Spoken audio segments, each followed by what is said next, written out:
ירדנה יוצאת, עזרא לא מפסיק לעשן, הנה כי חיל מתחלפת שעה בשעה, זקן הציאלי יודע שהוא לא טעה, נוטף זיעה ומראים בקולו הבן משיח לא בא. משיח גם לא מדבר.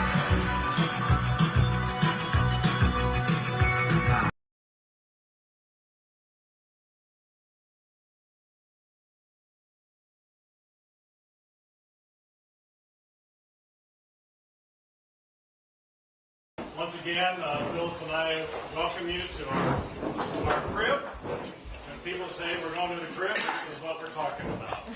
So we're just so glad that you could be here to help us honor the Vice President and his wife, Karen. Before I turn it over, there are a couple of things I'd like to mention. First of all, where's Tim Kauser? I think he's still at the grill. Is it really? Yes. Okay, you all know Tim Kauser. He's the guy behind the steaks. So, Wow.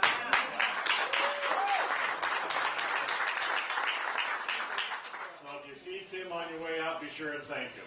He did a great job. Just a little, real brief history. We've got some friends here that I'd like to recognize, Dennis and Lori Raymond from the Storm Lake area.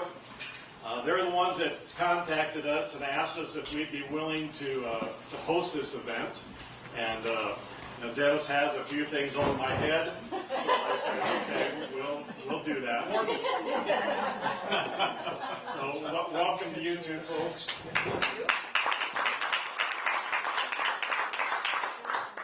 And so the Vice President certainly doesn't need much of an introduction. We all know him very well. There's just a couple of things, though, that come to my mind when I think of Vice President Pence. You know, I can't imagine what it was like to be the Vice President for 4 years, particularly under that administration. He's got to have the patience of Job. He's got to have the wisdom of Solomon. And particularly on January 6th, he needed the courage of David. And I'm just glad we had a man of his character in the Senate well on that day. So please.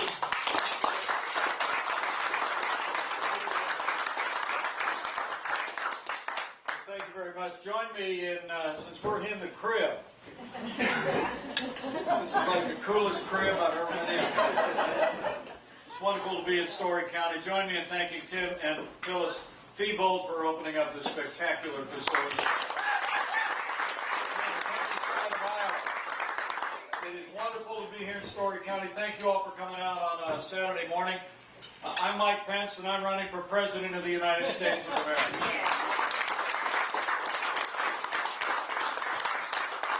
And I'm excited to be here, and I'm not just talking about the steak. Although, how about another round of applause for Tim? Good heavens, you know, I grew up in the country, and I know good steak when I see it. He said, are you going to eat, or are you just going to speak? And I said, who are you talking to? This doesn't look like I miss a lot of meals, right?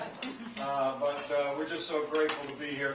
And it's a special joy for me to be on the road in Iowa once again this week with a Marine Corps mom, a 30-year school teacher, a published author, soon with a book coming out, grandmother of 3, my wife of 38 years, and the best second lady of the United States of America.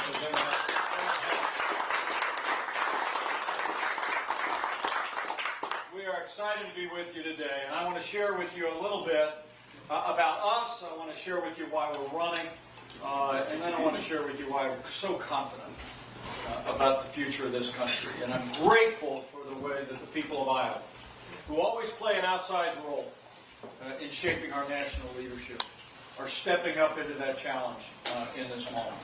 Well, first off, let me share with you a couple of things. You know, I was at Lori and Dennis Raymond's farm not long ago, and give them another round of applause. I want to thank them for doing that. One of the things that I've come to realize since we left the White House and we moved back to Indiana, bought 5 acres and a pond, but have been traveling around the country. This is actually, I'm proud to say, this is our 15th visit to Iowa, which is what Iowans call a good start, right? That's right. But one of the things we've realized is that we're well known, but we're not known well. I mean, I think most people, quite honestly, Tim, know me as that loyal vice president, standing, you know, just a half step off and off the shoulder of the President of the United States. And let me just say to each one of you, thank you for the privilege of serving as your Vice President. It was the greatest honor of my life. It truly was. But people know me in that role, which I understand. I mean, it's a role that I think is important in the life of the nation.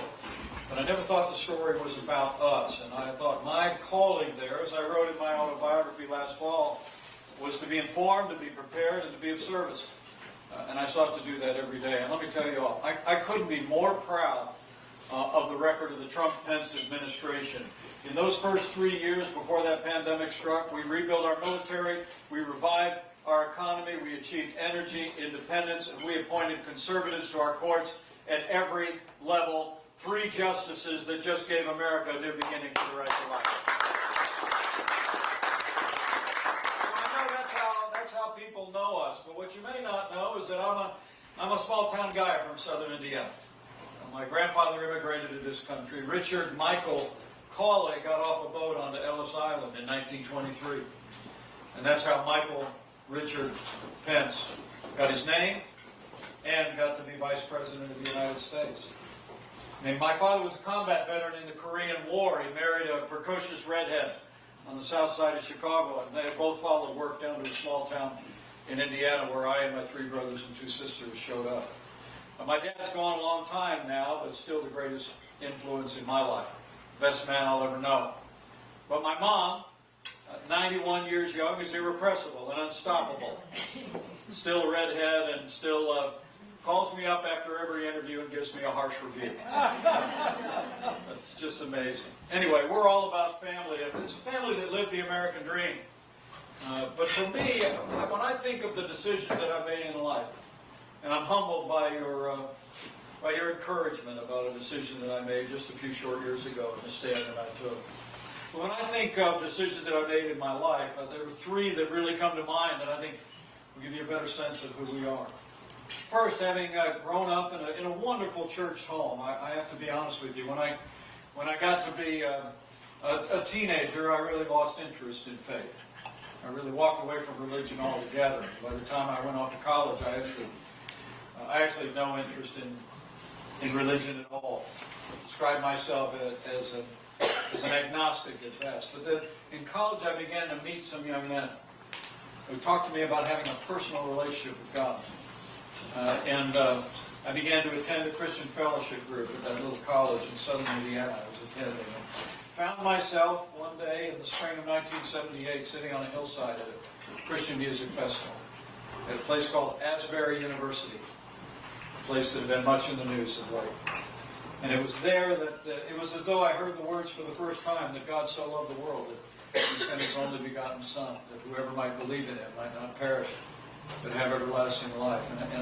And with a heart literally that was broken with gratitude for what had been done for me on the cross, I stood up, I walked down, and I accepted Jesus Christ as my personal Lord and Savior. And it changed my life forever. So that was decision number 1 for me. Decision number 2 would come the better part of a half a dozen years later when I was attending church. I was attending law school in Indianapolis, and I looked up and I didn't hear the sermon very much because there was this beautiful brunette playing guitar up in front of the church. I tried to speak to her the first time I saw her, but I got interrupted by some friends, and I came back past her the next week. She wasn't there. But I found my way back to that little church, which is actually just a block away from the governor's residence in Indiana, believe it or not. And there she was, and I followed her out the back of the church, and I walked out in front of the church with her. A year and a half later, we've been married 38 years. And the second greatest blessing in my life is my incredible wife, Karen. And I want to thank you for that.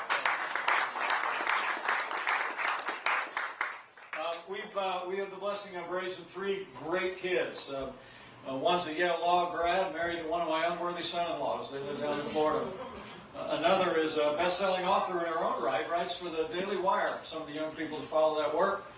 And our son-in-law, Henry, just finished Top Gun this last summer. He's an F-18 Navy fighter pilot.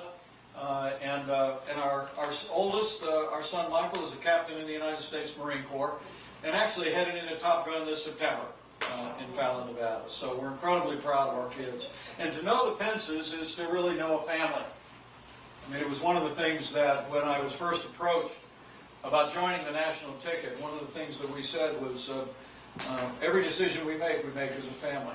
And so we wanted to meet those people that were vying to be the first family back in 2016. And we spent time with them before we made that decision. But anyway, all along the way, we raised incredible kids. somebody here actually knew that I worked in talk radio for much of the 1990s. It was kind of like Rush Limbaugh on decaf. But I was on the airways of Indiana on 18 radio stations, believe it or not, every day. And then the opportunity came along for us to try our hand at politics. We weren't successful the first few times, but we were elected to Congress in the year 2000. I would go on to be a leader among House conservatives. I was a House conservative leader before it was cool. I chaired the House Conservative Caucus and eventually chaired the entire Republican Conference. Went home to Indiana, was governor of Indiana, proved that just like you do here in Iowa, you can cut taxes and balance budgets and create record employment and support jobs in the city and on the farm. And then that phone call came, and I have to tell you, when I thought of the specter of Hillary Clinton adding another 8 years on top of the failed policies of Barack Obama, I joined that ticket in a heartbeat. And as I said, I couldn't have been more proud to run and to serve as your vice president those 4 years. We demonstrated when you take a strong stand on conservative principles, when you let people keep more of what they earn, when you appoint conservatives to the courts, when you provide our men and women in uniform the support that they need to defend our nation and come home safe, America happens. And by the time we left office or that pandemic struck, America was stronger and more prosperous than any time in the history of our country. Now, beyond all of that, so that's who we are, and that's what animates us. But what brings me here today is that I think this country's in a lot of trouble. I truly do believe that President Joe Biden has weakened this country in 2 short years, at home and abroad. And it would have been easy for us to sit on the sidelines, to be honest with you. As I said, after we left Washington, we moved home to Indiana. We bought 5 acres and a pond. I got a John Deere riding mower. Got a Ford Ranger. Life is good. Back in Indiana, we're just Mike and Karen, and I hope before you leave, we'll just be Mike and Karen to all of you. The truth is, as we looked on at what's happening in this country, we thought of the experience, Tim, that we've had, of learning how the Congress works and how Congress doesn't work, of learning the vital importance of states as equal partners with the national government under our system of government, and understanding how an administration works and the progress we can make. I thought of that verse, that to whom much is given, much will be required. As Karen and I reflected and prayed on where we might serve, we just determined time had come for us to step forward one more time and offer our services, because I absolutely know in my heart of hearts, with all humility, based on the experience that we had, we can bring America back and take us to heights that we never imagined before with new Republican leadership for our party and for our nation. I promise. But we have a choice to make, and not just as Republicans, but as Americans. Now, but I think what we have to do is, in a very real sense, hew to our roots. I mean, the truth is, we've had a movement over the last 50 years in this country that's been grounded in a strong national defense, a commitment to American leadership in the world, to fiscal responsibility, limited government and growth, and a commitment to traditional values and the right to life and the American family. And for my part, I'm going to be a candidate that gives voice to those values. There's a lot of debate within the Republican Party today about the direction of our party, but I promise you, what you're going to hear from the Pences as we do the full grasping, traveling all across. There's not going to be a Casey's or a Pizza Ranch that we don't visit before January 15th in Iowa. I promise you. But everywhere we go, we're going to be talking about that broad, mainstream conservative agenda, because I believe it holds the key to really bringing America back. And lastly, I want to tell you why I'm optimistic. I believe we will.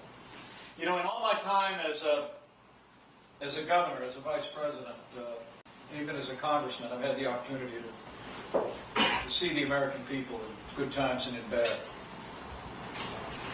Been in Congress when we saw the initiation of hostilities in Afghanistan and in Iraq. I felt an obligation to go visit our troops every year, and I went downrange to visit soldiers every year for 10 years. And I want to tell you something. If you worry about the future of this country, just go visit a military base or a National Guard base, and you'll find out men and women of the armed forces of the United States are the greatest people in this country. And God bless them all.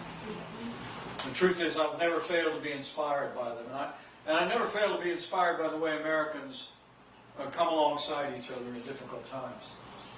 You know, when you're a governor or vice president and the wind blows and beats against the house, when the derecho comes through, or a hurricane, or wildfires, you go in and make sure that the first responders who I'll be spending time with in a little while here in Iowa have the resources that they need.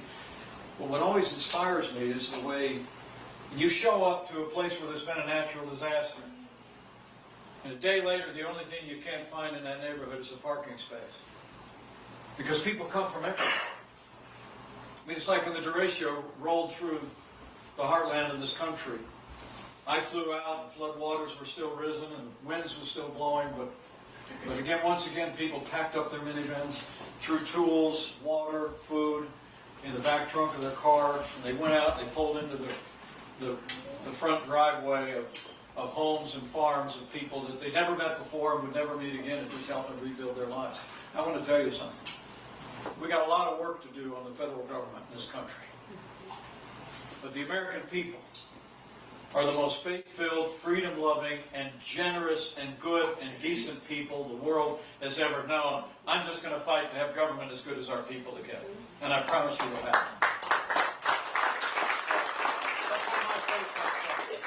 I have boundless confidence in the American people. I've seen the way the people of this country, when we apply the principles of freedom, the challenges that we face are able to rise to the challenge and seize the moment. I know we will again.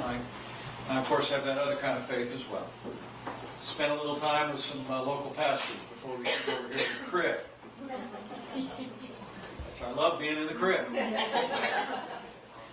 But as I shared with them, I believe that in this time of great challenge for people all across the country, it's easy to feel despair about the future.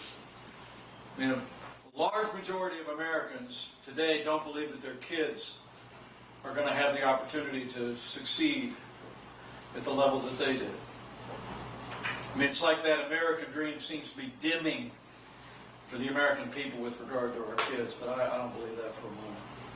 I really believe with the right leadership in this country, we're going to bring America back. But most important of all, if we turn our hearts back to Him, who has ever guided this miracle in democracy, from the time those pilgrims stepped on these wilderness shore, I believe He's still with us today. And if we'll but turn our hearts to Him, and if His people who are called by His name will humble themselves and pray for all of the American people, that God is not done with America yet. And if all of us do all we need to do, the best days for the greatest nation on earth are yet to come. Thank you very much. God bless you for coming out.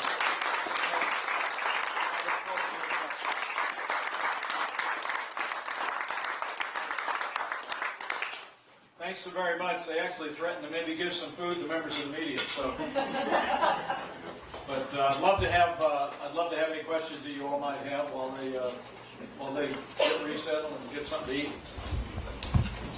What's on your mind? Anything you want to know about us, our background, our family, our issues, our ideas, renewable fuels, what kind of pets we have? Who said that back there? Renewable fuels. The grill master. This is Tim Hauser. Give Tim a round of applause.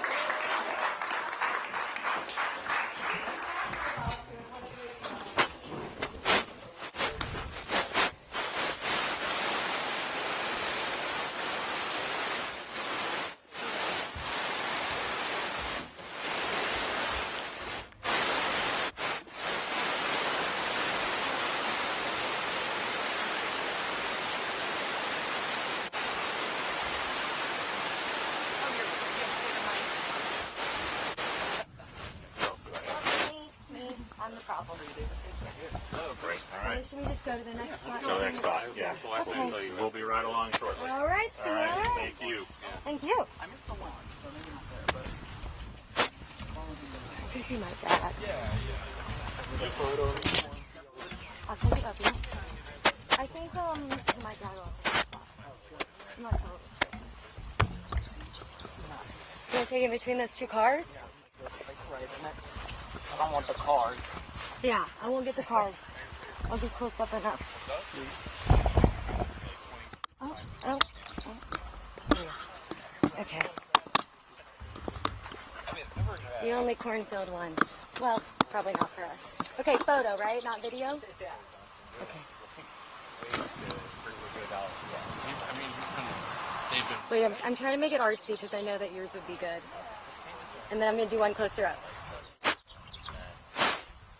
Hold on. I'm trying to do portrait mode, it's not working. Wait for it. Here we go, here we go. This is portrait, this looks good. Nice. Okay, now you have to take mine. I don't have to do my full camera. Just I'll give you my camera. For my parents. Yeah. If you're doing it, I'm doing it.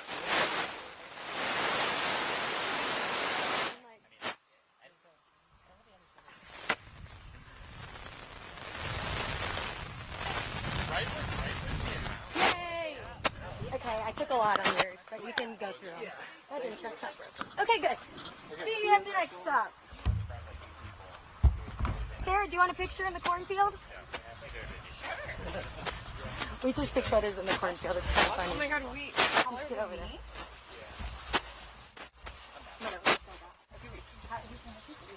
We like got in it and like listen to your parents. That's all I know. Okay. Yeah. But then you should go. I got Moose took of me. Okay. I didn't want you to be left out. That's super cute. Selfie. Yay! Okay, perfect. All right, Pixar didn't happen. Off we go. Off we go. I don't know how far it is, but I'll look. It's only like less than 10 minutes, I think. Great. Is it a restaurant? No, it's not. Are you hungry? I don't think. Go to like a gas station. I'm gonna see. I'm gonna give you this water. I'm hungry too. If I stop, I'll get more water and I'll get like granola bars and stuff. But I also don't necessarily think we have time to stop. But I was just trying. No, I got a Dr. Pepper. I'm good. But I was thinking the same thing. I'm like, damn, that mac and cheese smells good.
Are you okay? Do you want me to follow someone direct? Oh.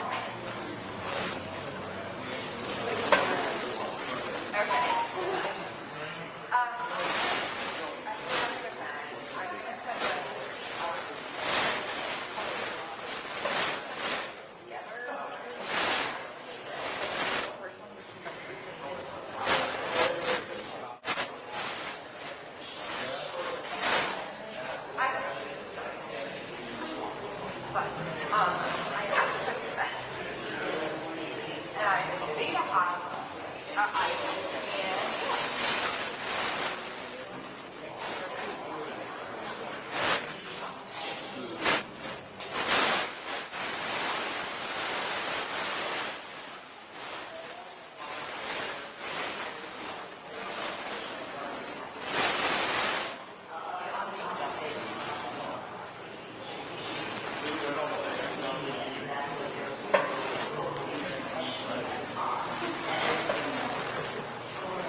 It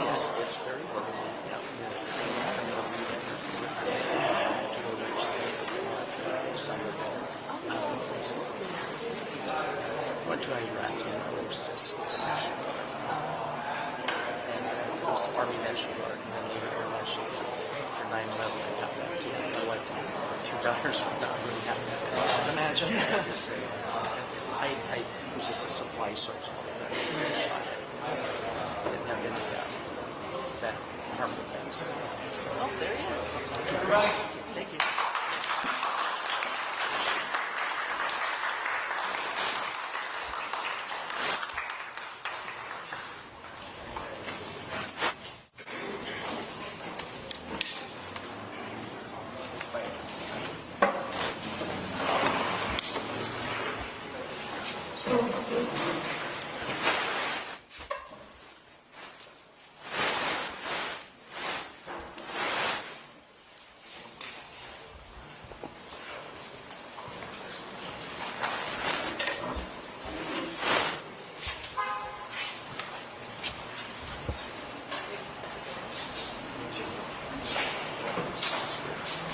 Thanks, everybody.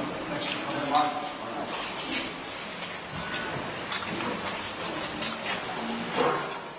Welcome to Nevada, Iowa. This is the Nevada Fire Department. We have Fire Company 10 and Medical Company 64 here. I'd like to welcome Vice President Pence and Second Lady Ms. Karen Pence. So with that, what we'd like to do, we're honored to have such a high caliber person come and ask the matters that are important to first responders. At the table, we have Company Safety Director Rick Martinez. We have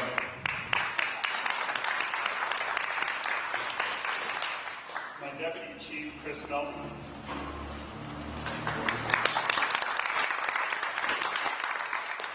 Assistant Chief and EMT, Fred Malcolm. Assistant Fire Chief, Critical Care Paramedic, and RN, Jeff Gilchrist. Fire Lieutenant and EMT, Ashton Arnott.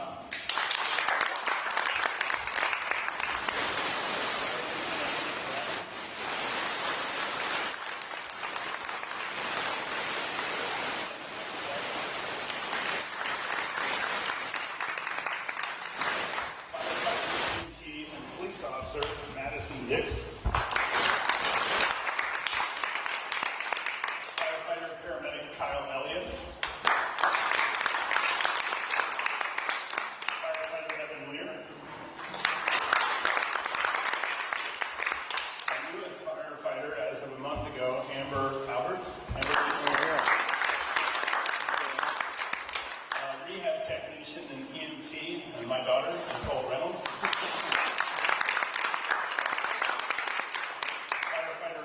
Tinta. Firefighter EMT Police Officer Ryan Hutton. I'd like to take a chance to recognize Karen Chance, who's a retired member of our department. Thank you for being in attendance. I'll be moderating today's questions, Q&A, and at this time I'd like to turn it over to Vice President Mr. Pence for some comments. How about a big round of applause for Chief Ray Reynolds one more time for welcoming us here. Thank you, Chief. Great to be in Nevada today. Thank you all so very much. First and foremost for your service. I'd like to thank men and women who have stepped forward. You are people that rush in when others have to rush out. And I want you to know that service to this community, your service to the country. And I will tell you, I have a special place in my heart for firefighters. My cousin Mary Betts married a firefighter who was on the job in Chicago for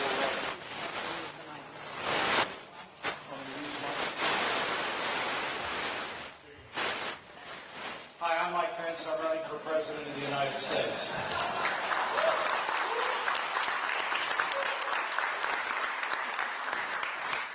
But let me repeat it just to make sure the people in the back row. I am really grateful to Chief Ray Reynolds, everybody here with the Nevada Fire Department, all the units of around the department, to Rick, to you, to your great leadership in public service here in the community, and also to the newest member of the department, Amberly, that I just met. I have a special place in my heart for firefighters. I started to say that my cousin Mary Beth is married to a firefighter in Chicago, not terribly far from here. He was 25 years on the job, not counting some time of disability. And, so I just want you to know we've got a real family connection. And I also want to say how grateful I am. We've got full-time firefighters, and we've also got volunteer firefighters. And at least in my years as governor of Indiana and as your vice president, I see no distinction between the calling of the two. And so I want to thank each and every one of you for stepping forward to be a part of serving this community in its most challenging times. As I said before, you rush in when others have to rush out. And I want you to know that for me, for my wife Kira, for our family, and I'm sure for all the families that are gathered here from today and across the area, you have our extraordinary respect and gratitude for what you do every day. Join me in thanking all these great firefighters one more time. I know it's a challenging time for first responders, and I'm anxious to talk about the issues that you're dealing with every day. I'm applying for the top job in this country, but I want you to know I understand that when the hard times come, when you can smell the smoke and you can hear the gunfire, people don't call Washington, D.C. Okay? I mean, they call 911, and it's a local community, it's a local first responders, local EMS that come forward. I know the challenges that you're facing, even here in Nevada. Chief and I were talking, the violent crime wave that's affecting cities large and small in this country is touching all of us. And it's striking to me that even right here in Nevada, you had a drive-by shooting this week. And I want to talk to you about the challenges that you're facing, including a surge of violence against first responders across this country. And of course, what we can do as we work to put our fiscal house in order in Washington, D.C. I want to hear how can you provide resources at the federal level that will support the efforts of all of our local first responders. That's what I want to do. We'll do this, we'll do what, you help the lead chief and this great team to resolve report on units as well. The United States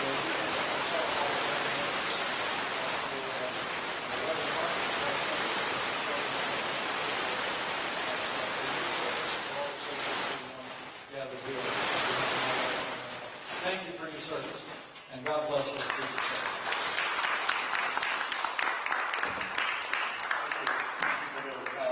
We're going to do a series of questions that are critical to us as first responders. And with that, I'll be moderating. I'll be kind of in and out, so pay attention to me. My first question comes from the Public Safety Director, Ricardo Martin.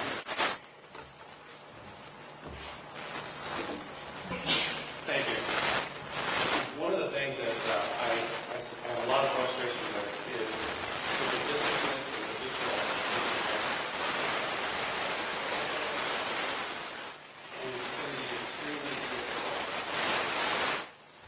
to move forward if it is accomplished. How do you feel that you reach your goal and trying to unify our community that some of these things directly actually surround some of these problems?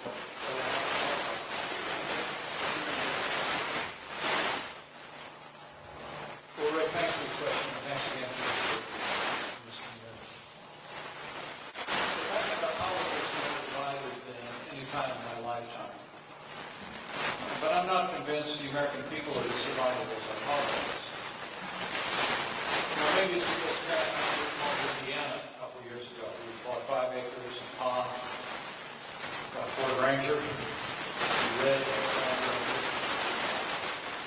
John Deere, Riley Miller, shop at the local Kroger's, we just might be hearing that in Indiana. But, I'm reminded that you get 15 miles out of Washington, D.C., the people in this country actually know how to get along pretty well. I mean, truthfully, the American people know how to have a civil dialogue things about what we did, whether it's here in Nevada, all across Iowa, Indiana, or anywhere else in this country.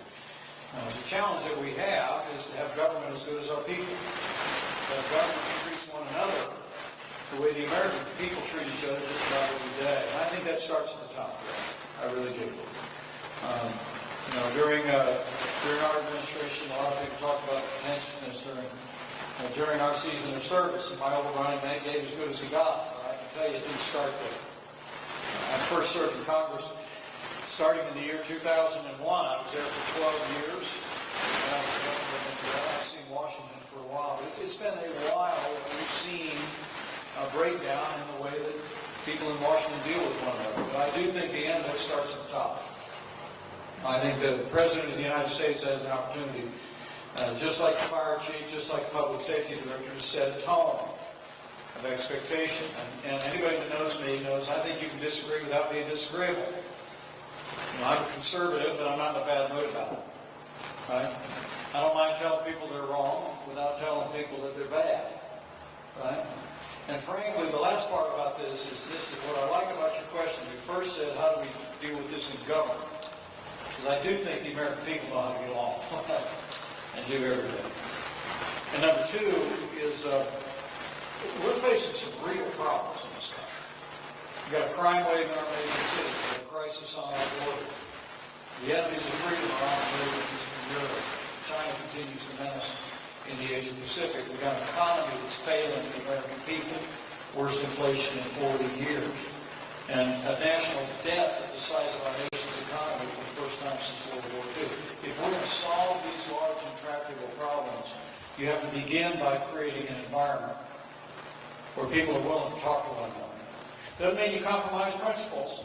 People know I'm a pretty strong conservative. But there's an awful lot of opportunity, as you well know, where you can find common ground, where you can compromise on details without compromising principle. And I promise you, if I'm President of the United States, we're going to have government as good as our people. So help me God. Thank you. Our next question comes from Assistant Chief Fred Melman. Hey, Fred. Mr. Vice President, welcome from the fire department again for taking the time out to address the community and the firefighters in general. Thank you. As you know, 84% of the population is protected by volunteer firefighters and emergency responders. Unfortunately, in recent times, there's been a 300% increase in call volume for departments and a 17% decline in the ranks of volunteers preparing to deal with that. In the 2000s, the fire service has come to rely on the so-called SAFER grants that provide for funding, especially for career fire departments, to try to keep their staffing increases in pace with community growth. The provisions of that act really haven't been nearly as successful in helping maintain the staffing for the volunteers. And obviously it's a money situation, and communities really aren't in a position to transform their volunteer departments into career departments overnight, if at all, certainly not overnight. And so I guess my question is, what thoughts do you have about federal involvement in trying to deal with this serious decline in the volunteer community on which the U.S. relies so heavily? Well, first off, thanks for talking about our volunteer fire departments. With so much need. I can tell you, my time as governor of Indiana and as vice president, I came to appreciate the heroism and the courage and professionalism of our volunteer fire department.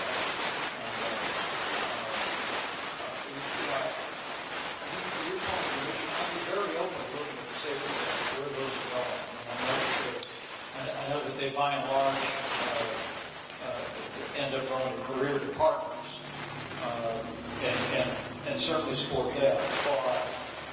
But I would want to make sure that the safety grants are being deployed in an effective way to support our volunteer efforts as especially in the category of recruitment, the volunteer fire departments, the data resources, particularly when you think of what, I know this is a farming term, but the input costs of public safety now are enormous.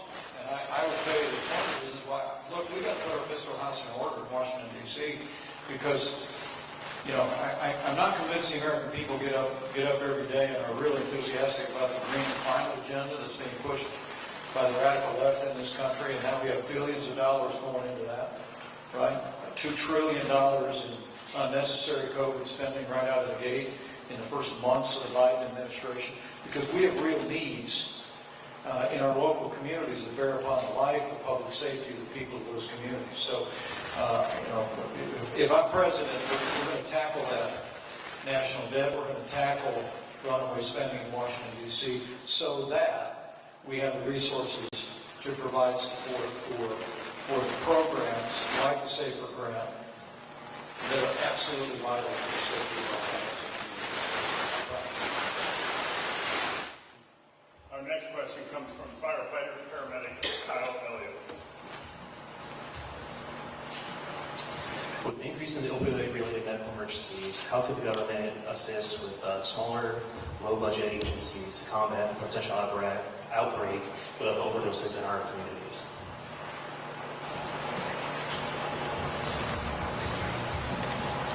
I had a little bit of trouble hearing.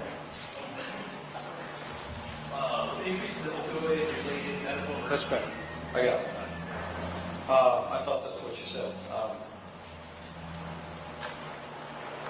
Look, I think this is the most underreported story in America, and I want to commend you for your service. And the service of all of our EMS first responders. I know what you're dealing with. It's one of the reasons why I was proud when I was governor of Indiana. We deployed Narcan to all of our first responders in the state. Everybody had a kit. Because the time that you come across a person that's suffering from an overdose, the ability to turn that around and save lives. That Narcan made available is extraordinary. But I just think we've got to go deeper on this. One, we've got security southern border of the United States. But frankly, on the first day of the administration, they ended construction of the border. They undermined the remaining Mexico policy that I negotiated with the Mexican administration. Just did what it was. And everybody there were 5 million people across the border in the last 2.5 years. The cartels are engaging in the largest example of human trafficking in human history. That's what it is. But what people don't talk about is the avalanche of illicit drugs that are coming across the border. The way the cartels operate, because I've been down there many times. Since I left the White House, I've been down to the border 4 times, which I think might be 4 more times than the current vice president's been down there. But you go down there and these great border patrol people will tell you, look, they send hundreds of people in this direction because as we go over there to deal with that, drugs over this way. I mean, the cartels are essentially in operational control of our border. So the first thing you do is you got to control the southern border of the United States. So you're dealing with less on the streets of Nevada and all across Iowa, first and foremost. You got to cut into the supply. I will tell you the other piece is I think we've got to lean into this effort. Look, we got a lot of concern about the Justice Department in this country. I've said if I become president, we're going to clean house. On the top floor of the Justice Department, we're going to find men and women who will enforce the law without fear or favor and restore the confidence of the American people in equal treatment under the law. But we've also got to have a full partnership between local law enforcement and the Federal Bureau of Investigation that leans into the fight and battle against drug abuse and addiction and drug sales. And so I think with new leadership at the Justice Department, we're going to see the opportunity to go after the violent gangs that are trafficking in narcotics and drugs on the streets and have to do less business. But I want to thank you for that. The last thing I'll say, and maybe somebody said they might bring it up a little bit, I think you've got to have a national conversation about institutional. Okay. So the people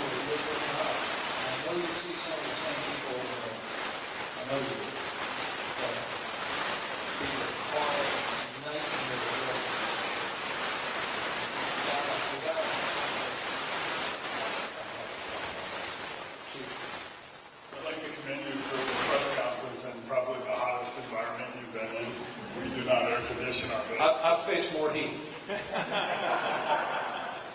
Our next question is from Lieutenant and EMT Ashton Arnott.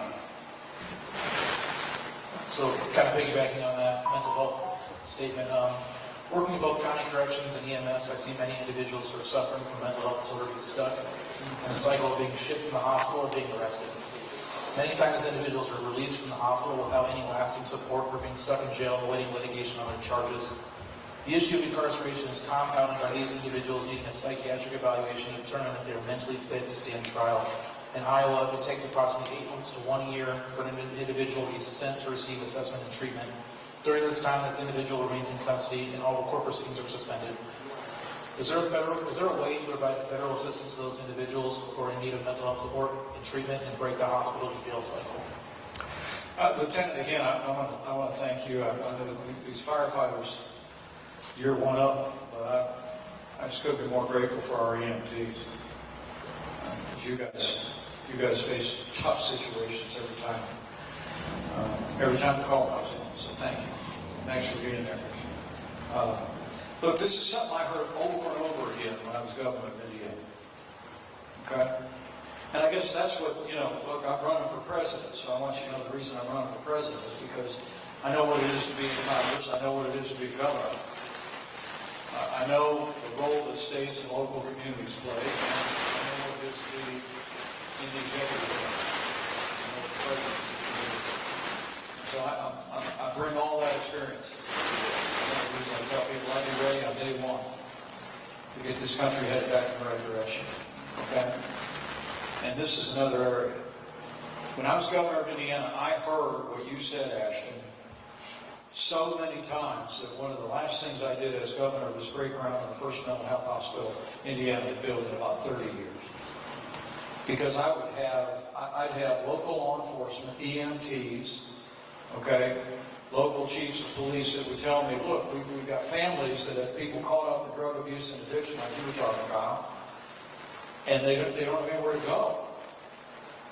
And this comes into really high relief when you start talking about people that represent a threat to themselves or others. Okay? And I got to tell you, we went to the site of some mass shootings in this country when I was your vice president. Thankfully, we haven't seen one of those in Indiana during my tenure.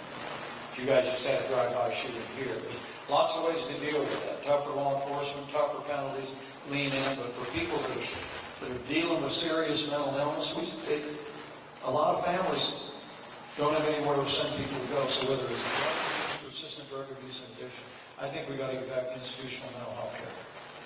And you put your fiscal house in order, Fred, okay, including reforming some of these long-term entitlement programs for people under the age of 40, so that we save these young people from a debt crisis facing the country, and then you have the ability to catalyze to save the local public safety director and local communities like Nevada. Hey, we're going to find resources if you all are ready to set up some institutional facilities for mental health treatment, right?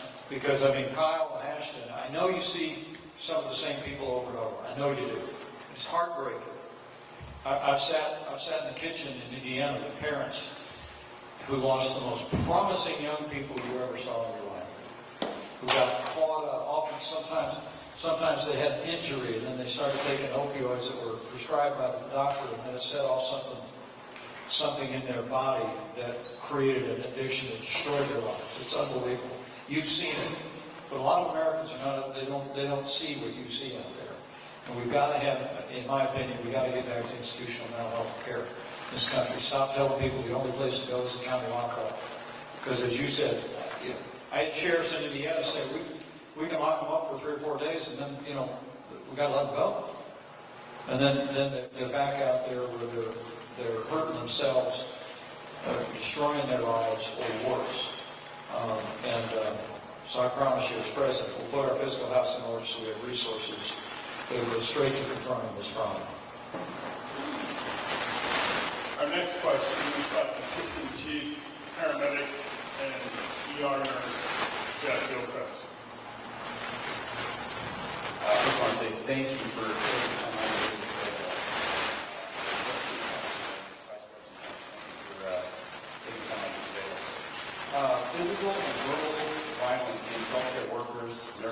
physicians, EMS providers has seen a significant rise. The situations of in-hospital shootings, physical attacks against EMTs and paramedics are just a few examples of this. Most times, healthcare workers decline to press charges due to the court system beating down the cases. As president, what would your plan be to address acts of aggression against healthcare workers?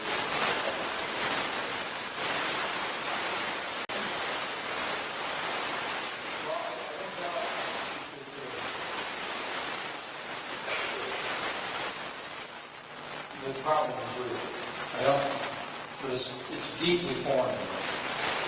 I mean, growing up in a small town, I don't want to say I got pulled over a lot. I got a little bit of a heavy foot. I did. But anytime I got pulled over, the way I was raised is it's yes sir, yes ma'am, what do you need? It's respect. It's, for heaven's sakes, you're dealing with somebody that's there to help you. A healthcare worker or first responder. It's the same, at least the way I grew up. And I know it's changed. I know times change. So I think there's a combination. Number one is I think we've got to lift up the first responders more in this country. We've got to make sure people in this country know the sacrifices and risks. I know we've got the TV shows and that kind of stuff that goes on, right? But I think you got to have leadership at the top that is continuously expressing support and respect for people of really uniform and conveys to people of every age of this country the expectation of showing respect to people in uniform, first and foremost. Secondly, I think violence against first responders, particularly EMTs, is intolerable. I would strongly support efforts at the state level to increase criminal penalties. I think anybody that does violence against the first responders ought to be behind bars for that. And I'll be real public with that. You can't let people cross that line. I mean, you're part of a thin line that protects our families every day. I've got to be fully supportive, including the federal measures, if needs be. To have legislation that would confront this issue. But I really do believe that the President of the United States is the chief law enforcement officer of the country. And for too long, not during our administration, but for too long, we had language coming from the top, and frankly, even now, where you've got a party that routinely talks about defunding the police, kind of a blame police first movement. Firefighters don't take that shot quite as often. But to me, that's, look, when tragedy happens in the law enforcement process, I mean, nobody hates bad cops and good cops.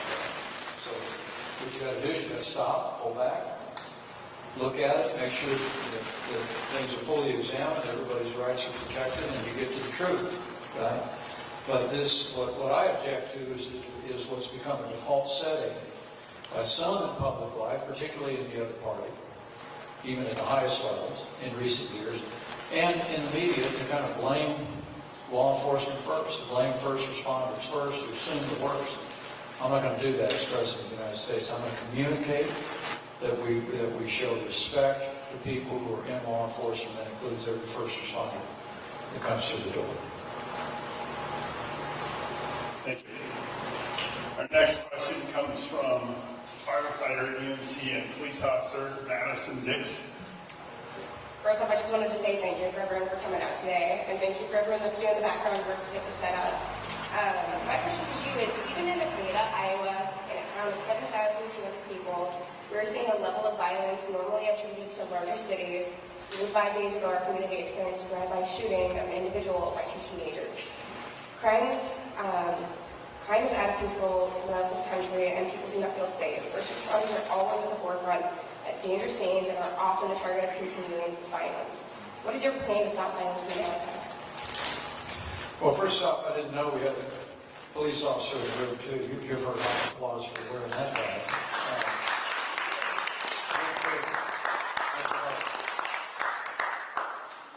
Look, we still talk about it. We've got a crime wave in our major cities. Okay, I mean, and I mean, it breaks my heart to think you had a drive-by shooting in Nevada, right? And, you know, our hearts are with everybody that's traumatized by that. But look, I think the first thing you got to do is look at what's the same. The first thing you got to do is you got to stand with law enforcement. Stop all this talk about defunding the police, all right? Stop all this talk about always assuming the worst in the law enforcement tragic circumstance, right? I mean, get to the back. Things go wrong. Let's find out. Public has the right to know. Let's not start. I mean, I remember I was in the Congress of the United States when the former president, not the one I served with, but the one before, was an incident involving a police officer and a college professor.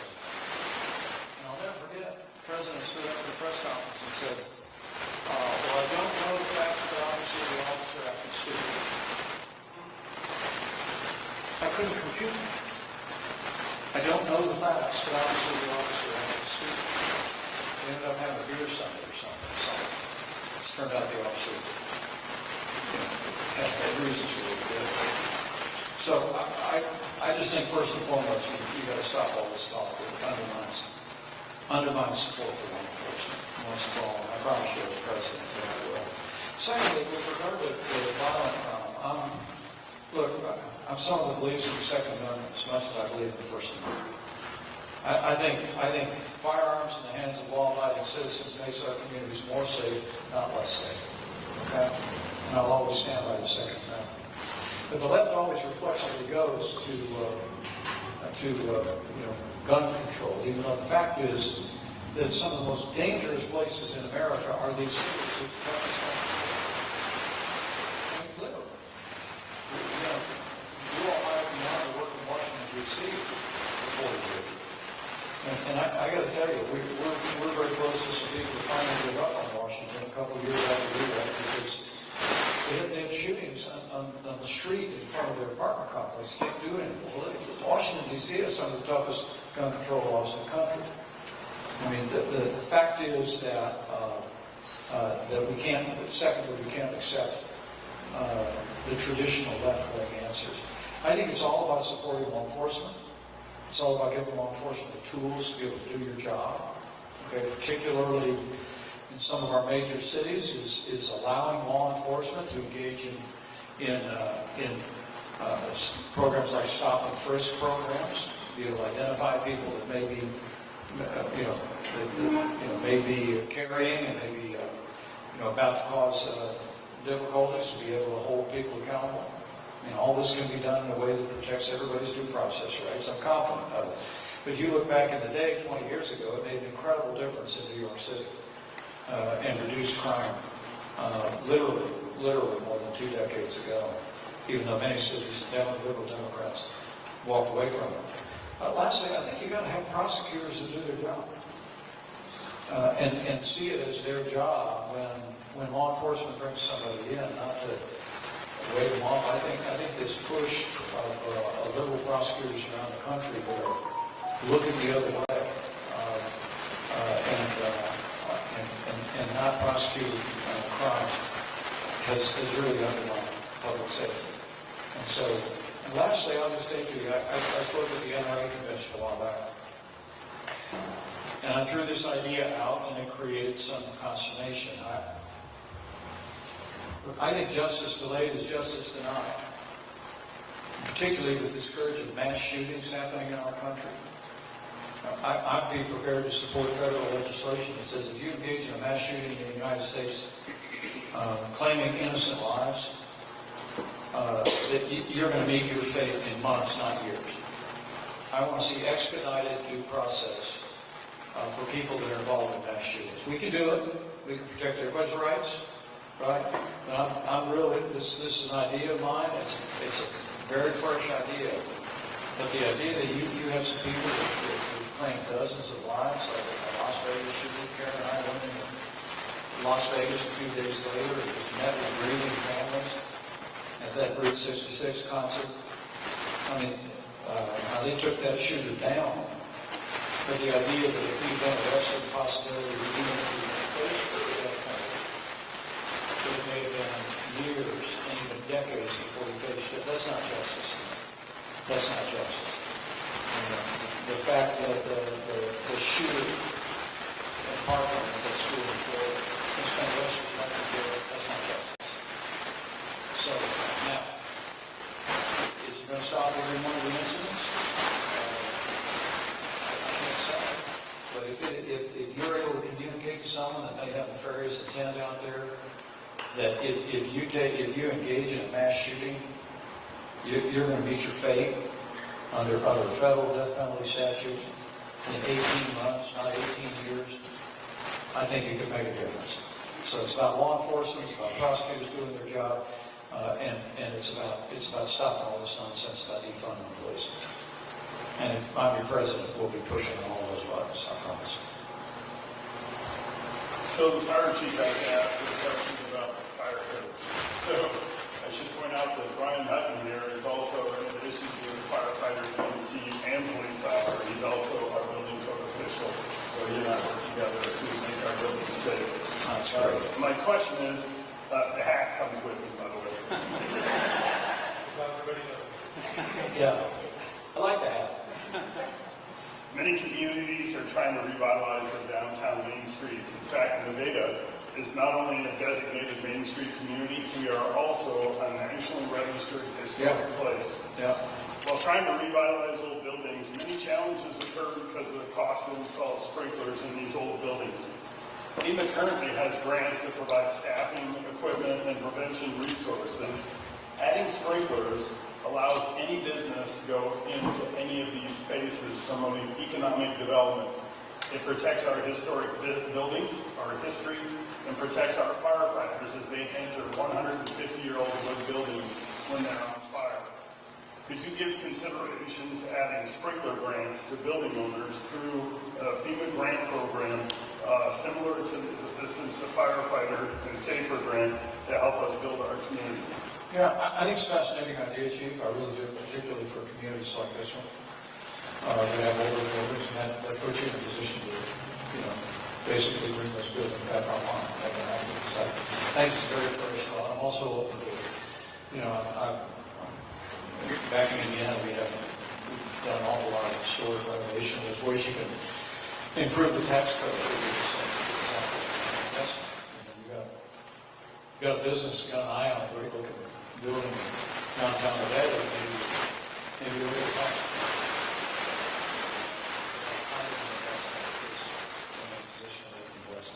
I appreciate you flying, and it's very insightful. I just had to. Good. You did. Our final question goes to firefighter Evan Davis. Mr. Pence, in 2020,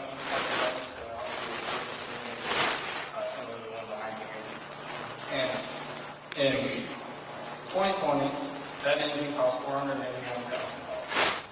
2 years later, a new electric engine cost $1.6 million between the vehicle and the safety upgrades to charge it and maintain it.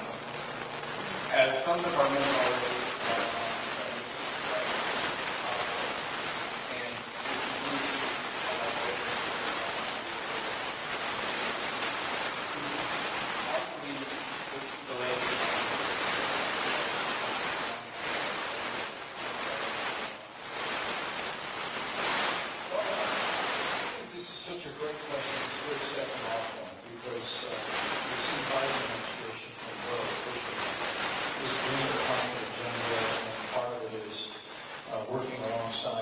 states like California to try and drive the country into electric vehicles.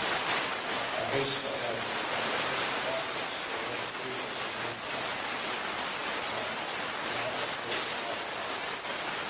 I'm not suggesting anything other than that's almost a China full employment program, right? And so, there's all kinds of reasons. But I'm all about energy. And maybe it's that girl at the gas station family. I like the combustion engine.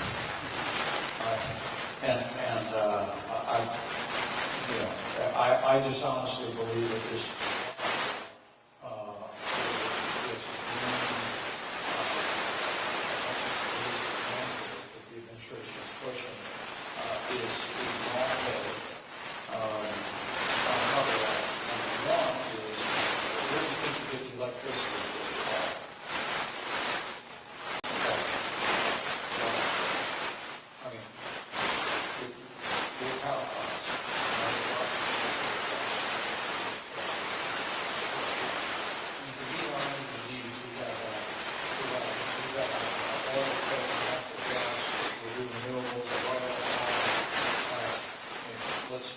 but we got to have all of them there. And electric vehicles, actually, even if you do need to have it, these part of it,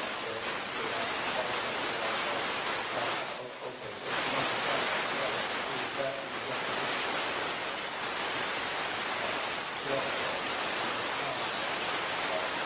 and that's one reason why I'm not for this vehicle. It's a lot. It's coming out of the Biden administration. So you got China's number two, number three, that's what you're bringing up. The worst inflation in 40 years. I know there's a lot of happy talk about it right now, about Bidenomics, because it's called CPI and 3%. Inflation is up 16.6% since the day of the economics. Eggs cost 50% more today than they did the day we went to office. There's no American like inflation is a real problem. I've got a plan to see the deal with it. This stuff is driving me crazy. And that's the truth of that. There's 90 million people that live in a tax rate on electric vehicles. Okay? I mean, because of the cost. I mean, look at that. You said that the last fire engine you all bought here was how much again? $481,000. The fire engine is more like $700,000. The electric fire engine is going to cost you $1.2 million. You just literally to get to the place where you have an electric fire engine. And to be honest with you, I'm not sure people in Nevada really care what fire engine sounds like when it's rolling down to a fire, right? Okay? I mean, honestly, I'm not trying to make light of this, but you bring up a point. I hope people will listen.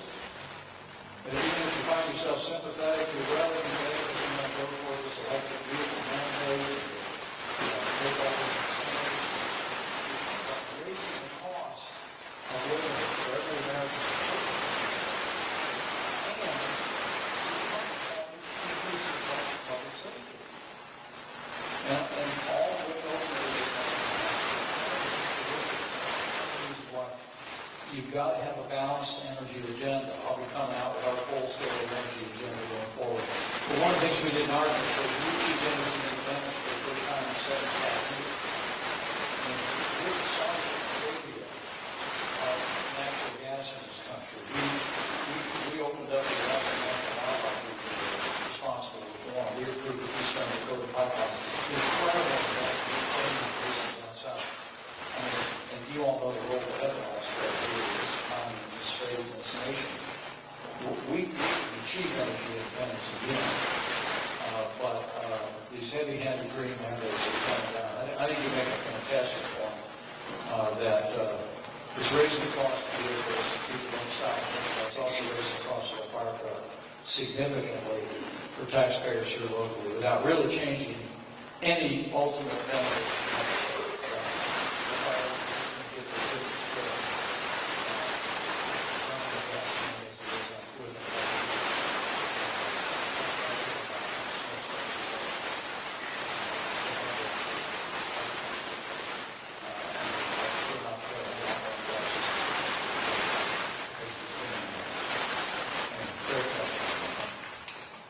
So before we ask for your closing remarks, my staff have asked that you point out 5 things. One is the fire service needs a champion in the White House.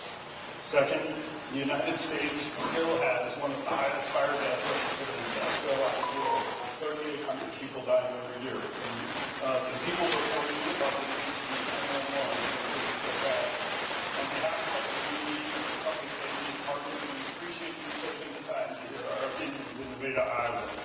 We hope you return to our firehouse on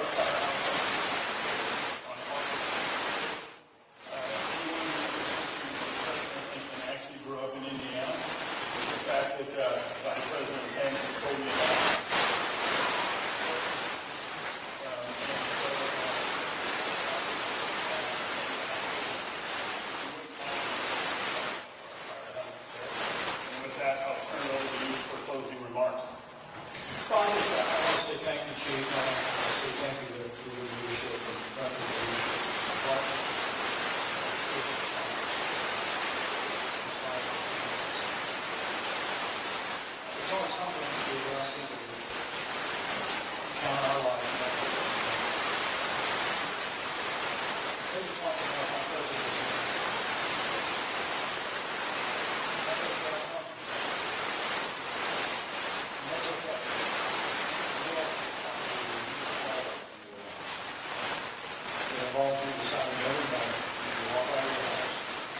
kiss your loved ones.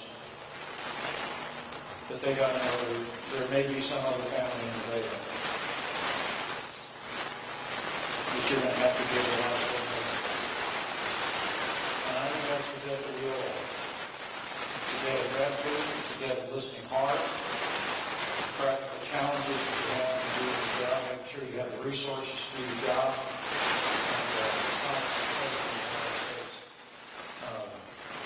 Firefighters, EMS, first responders, and a champion in the White House. So help me God. Thank you, Bob. Thank you. Let's give them a round.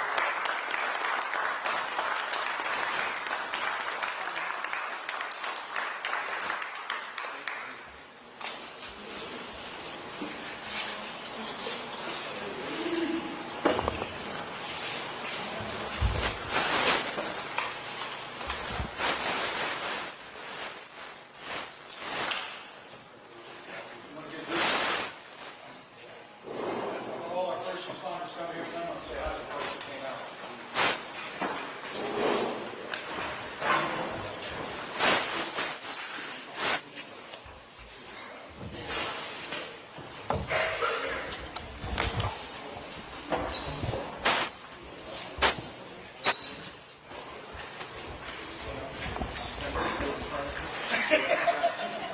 Fly behind you, Fred. Rick right here. Where's the chief? Chief's hanging back. Get over here, chief. Oh, you. Fantastic. Okay. Everybody ready? Okay. They always tell me the second one.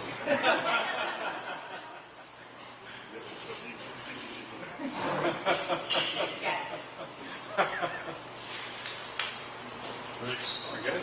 Let's hear it for these first responders one more time.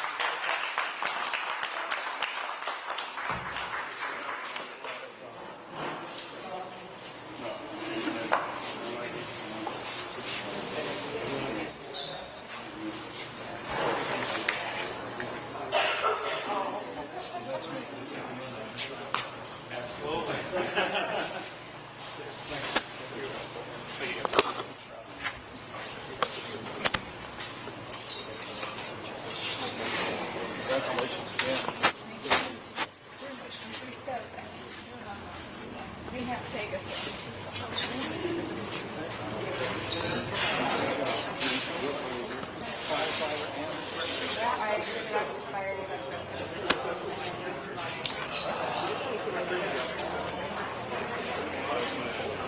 Sure. That's the guy that brought it in here, so. I can tell you all three jobs.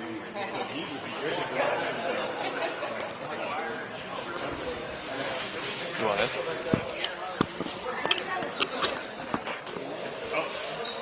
Sure. Let's move that chair out of here.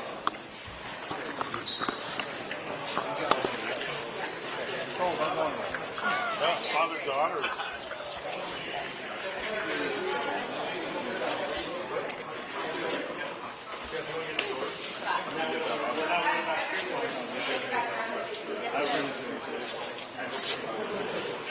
I work for the city and do their very thoughtful. Yes, that was very thoughtful. August 26th. I have no idea what we're doing today. Is that, let's see, the August 26th. Yeah. Come back from Milwaukee.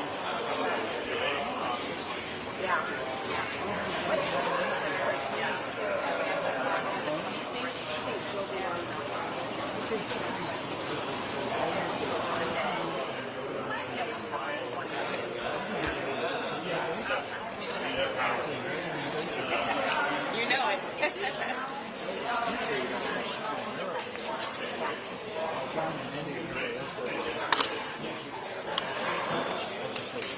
Okay.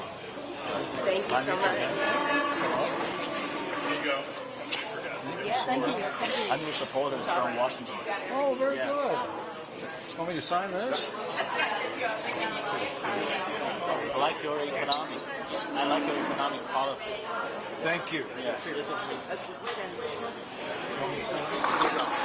Last false influential.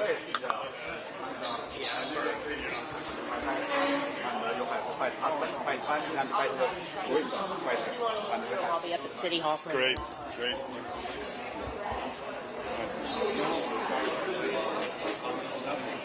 Ashton Kutcher's name's on there, just so you know. So it was ESPN game day. This is our star helmet for Lee Corso and Yeah, who all's on it? Kurt Herbstreit. So folks from ESPN game day, and then we want to start that.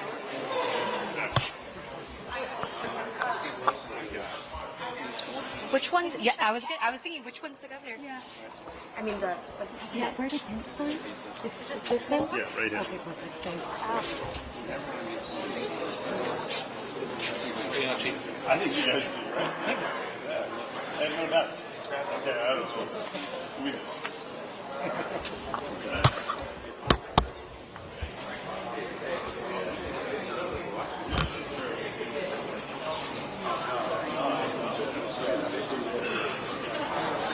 Don't forget our info. That was great. Thank you. This is awesome. Thanks, guys. Okay.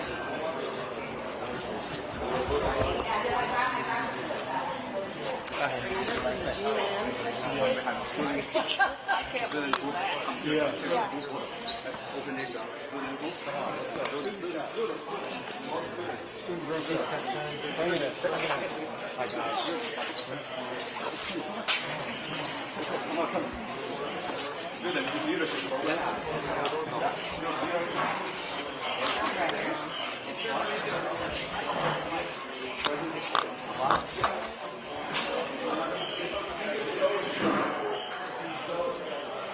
Thank you so much for spending the time. Thank you, sir. One more time, Karina.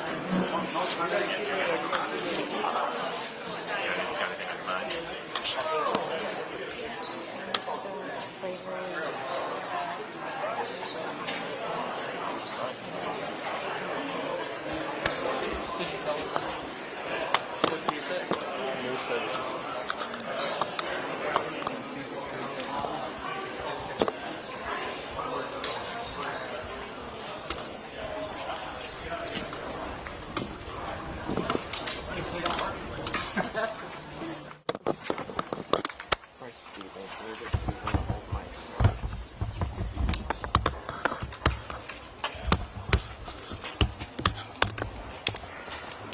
Hey, Isabel. What's up? Not much. Can you just make sure that my shot is so good still because I think it's... Oh no! I just want to get it. I got this text. I think it was in there yet. So I just want to make sure and I'll assume it's fine.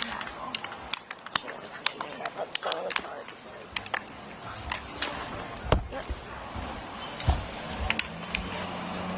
You can call me back if you want.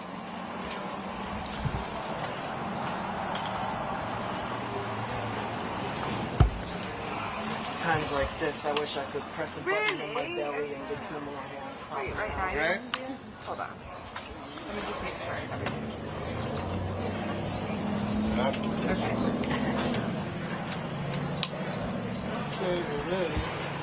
Okay. He does enjoy the meeting people. Oh. Did it just came out the fire truck? Yeah. 2, 3, 4, I have it on 20-second delay for some reason, so that's what it was. But okay, awesome. Well, just if you just don't mind making sure they're still rolling. He's gonna. Please talk to me about. I don't understand. Thank you so much. All right. Bye.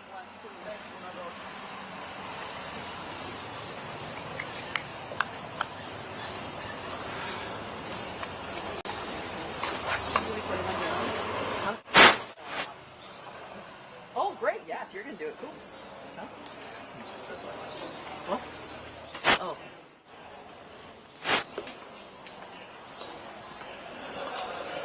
He's probably going to stand here, just so you know. Right.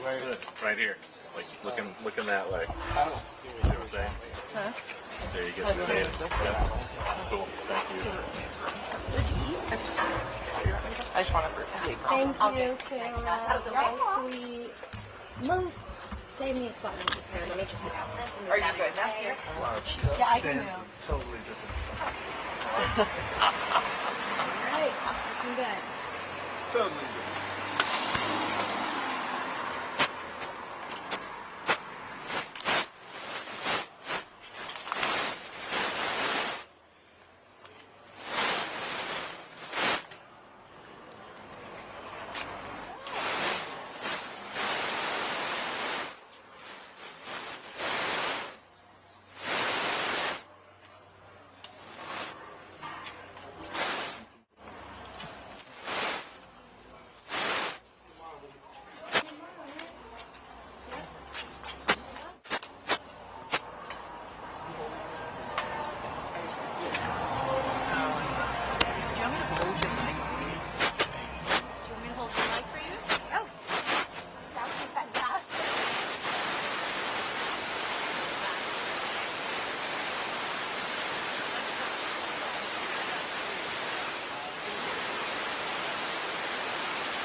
We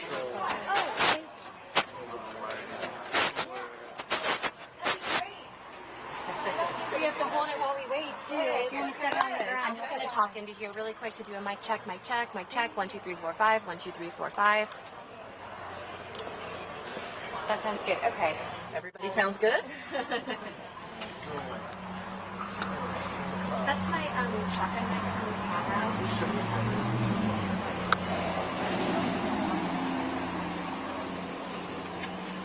Okay. Okay, I'll turn that. I'll turn the other one off. Okay, cool. Thank you Mic so much. check 1 2 3 4.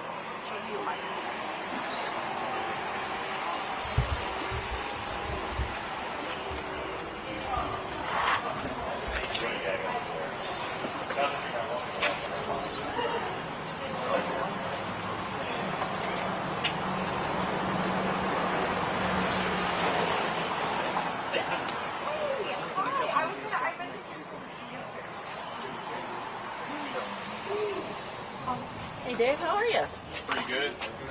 This was Kicker Thursday. It was funny because I read about DeSantis and he was really awful all weekend and he had a good time. He had a good night at the actual dinner.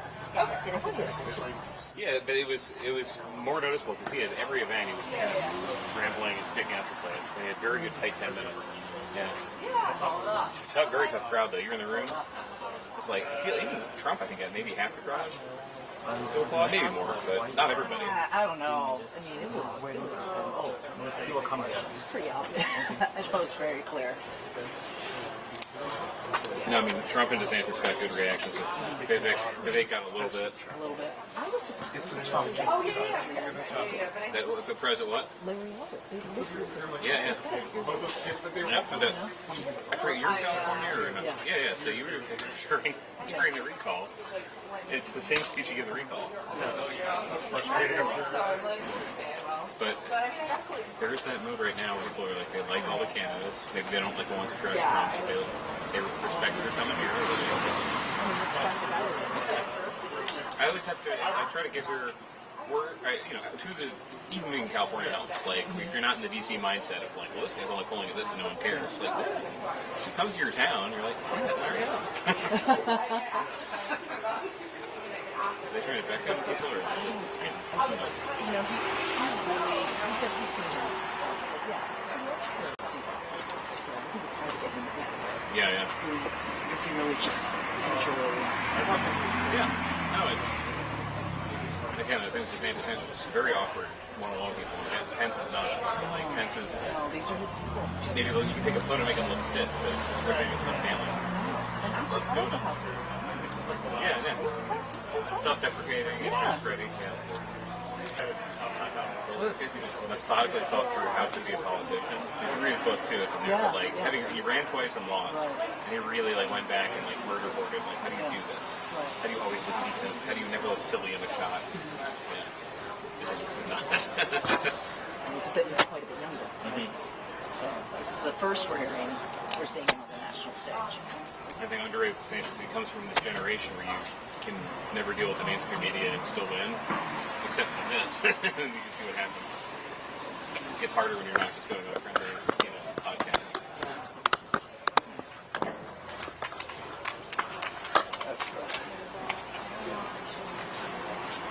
And from, it made a big deal if you were on Dan Rather and Peter Jennings.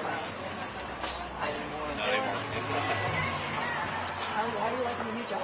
It's good. I was like, I talk to voters too. I just like the way that we write the stories.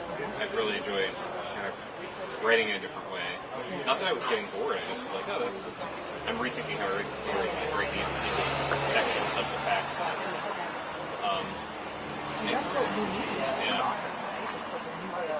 And there also were candidates who really were cold on the board. I think Republicans mostly were very hard to vote for this. They've opened up in this job. Like Republicans who I just had covered like 6 months or years. Some gripe, and usually it wasn't me, it was some column or some way that we fact check something. And so it's nice to get back and cover some people that had been frozen out. Oh, good. That's a good one. Okay. she was covering? No, I think that's it. Yeah, I'm still floating between the people. But I have a colleague who's on DeSantis more than I am, but even that campaign has been much less hostile to us than the campaign that I'm proposing. Huh? About his stew. Adam Sesame?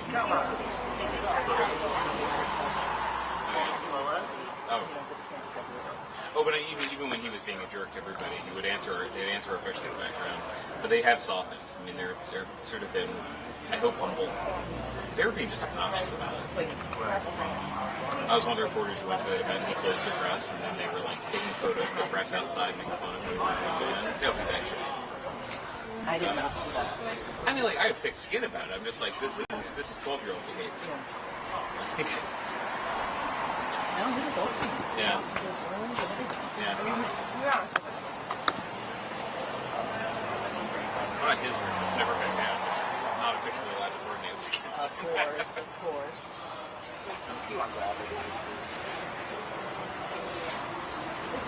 How long will you be? I'll leave tomorrow.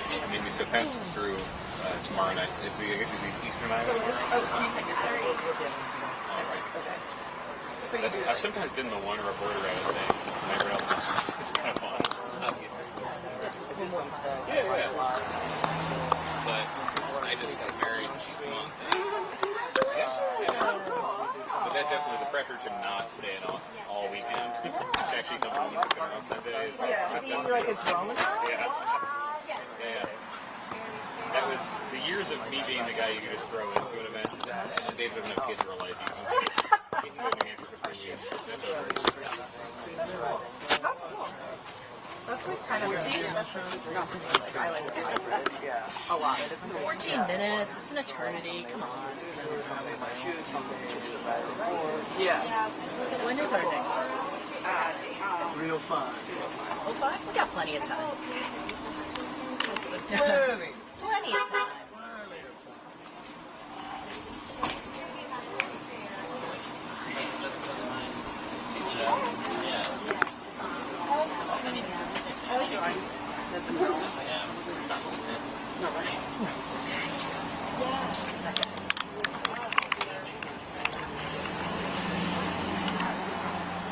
Or maybe just like show them over the weekend.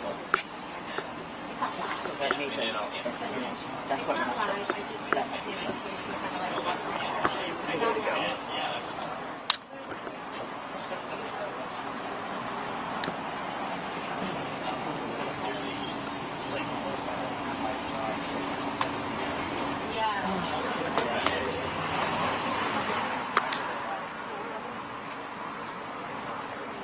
Girls.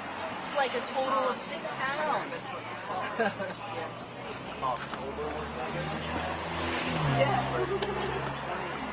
Funny, we also, like the Canada that weren't traveling until November of like 2019, so we did regional coverage for those first 5 months and then started traveling. Okay. Yeah, we had some regional, like we and then we also Alex and yeah, and then we have girl and then but they like kind of then we also Thank you, Chief. If there's anything you need from us in Nevada, we're here to serve you, okay? So your job is to make us look good, okay? So, Thanks for keeping us hydrated on this day. My gosh, thank you. but you guys did a great job. Good to see you again. Yeah, you come back, Lincoln Highway Day. We're going to try and get it back. August. 26th. So, you know what the answer is if you don't ask. Yeah, thank you. All right, thank you again.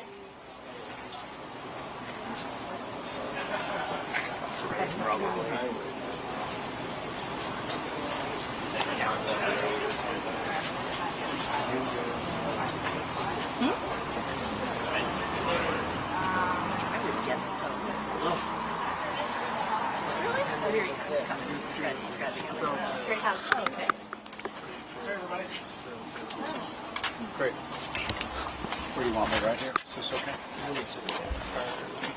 thanks very much. We're having a great day in Iowa. I'm so grateful to the first responders here in Nevada who turned out today, and more grateful for their service every day. These are men and women who count our lives more important than their own. And you have the opportunity to hear from them, to have them hear my passion for first responders, for law enforcement, for firefighters, including our volunteer firefighters, is a particular joy. We've got a real challenge in this country.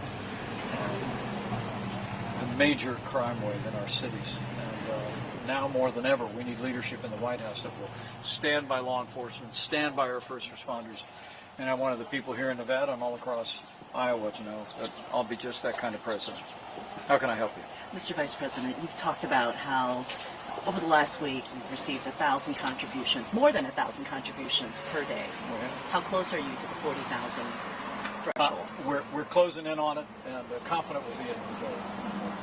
If people are going to our website every day at MikePence2024.com and making a contribution, because I think people look at our career, look at our consistent conservative record, and they know that that's a voice that belongs in that debate.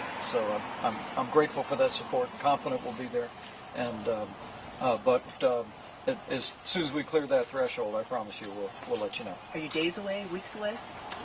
I think I think we're maybe a couple of weeks away yet, based on the pace of things coming in, because our focus is on the campaign. To be honest with you, the criteria of 40,000 donors being added to the requirement of being at a certain place in the polls is somewhat new.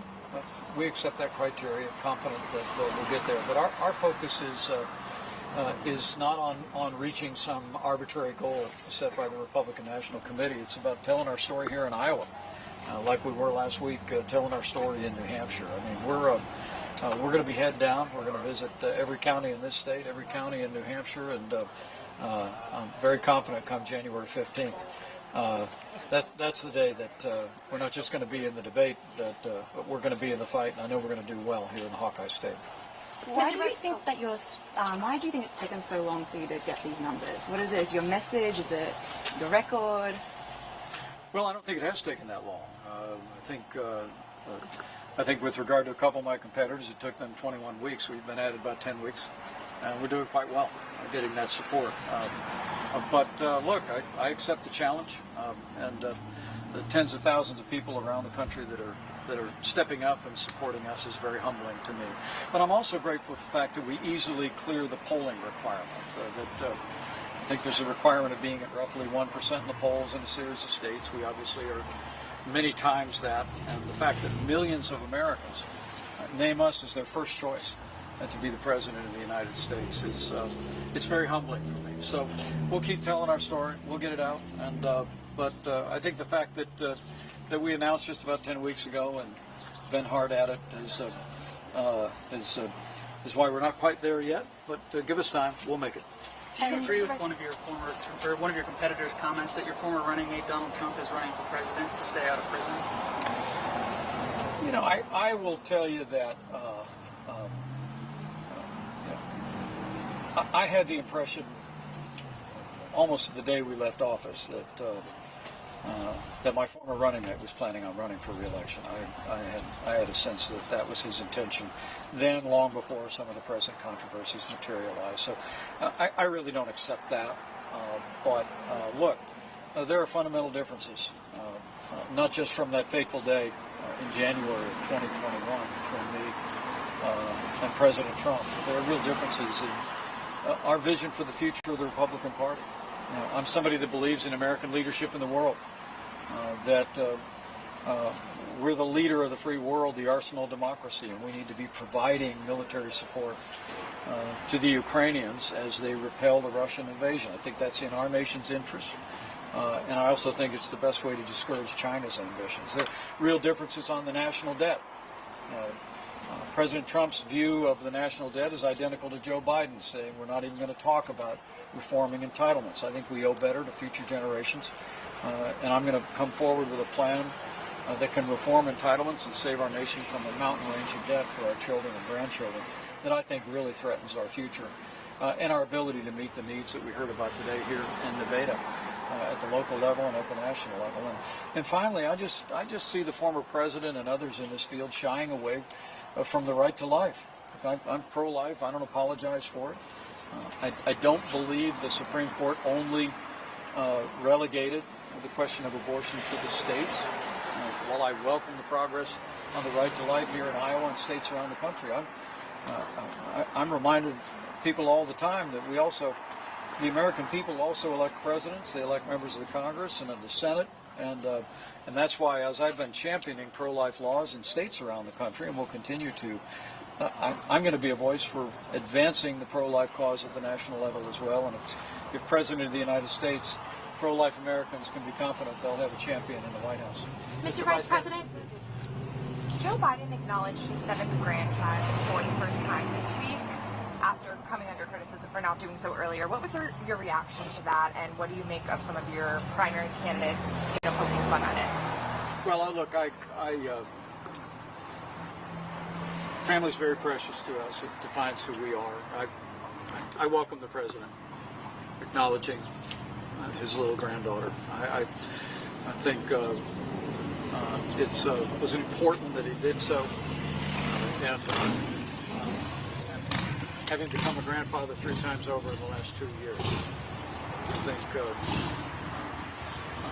every American, beyond politics, should welcome the Biden family. Mr. Vice President, I've talked a lot about January 6th. There are individuals like earlier today we heard from who said they are proud of you for what you did that day, and then there are caucus goers in Iowa who we talk to and say that they won't even consider you because of what you did on that day. How do you walk that line, and what can you do and what can you say to convince some of those potential caucus goers to consider you and potentially support you? Well, January 6th was a tragic day, and President Trump was wrong. I had no right to overturn the election. The presidency belongs to the American people and the American people alone. And as I travel across Iowa, I have to tell you, I hear more from people that are thanking me for the stand that we took on that day, for having done our duty under the Constitution in the midst of an unfolding riot. I knew that I needed to stay at my post. I knew that my job was to preside over a session of Congress that would open and count the electoral votes that Iowa and every state in the Union had certified and sent to the Congress. And I must tell you, I believe truth is a force of nature, and we're going to keep telling the truth about what the Constitution required, how we did our duty by God's grace on that day. We support our oath to the Constitution of the United States, and I'm confident people across Iowa, people across America, every single day are coming to understand that we did our duty that day, and if I'm President of the United States, they can count on me to keep my oath to the Constitution every single day. Last night you said that you would reinstitute a ban on transgender Americans serving in the military. Why do you feel that transgender Americans are not fit to serve? And given the lagging military recruitment numbers, do you think that could be alienating members of the LGBTQ community that might want to serve? Well, our administration bans transgender personnel from the American military really as a function of addressing readiness and unit cohesion.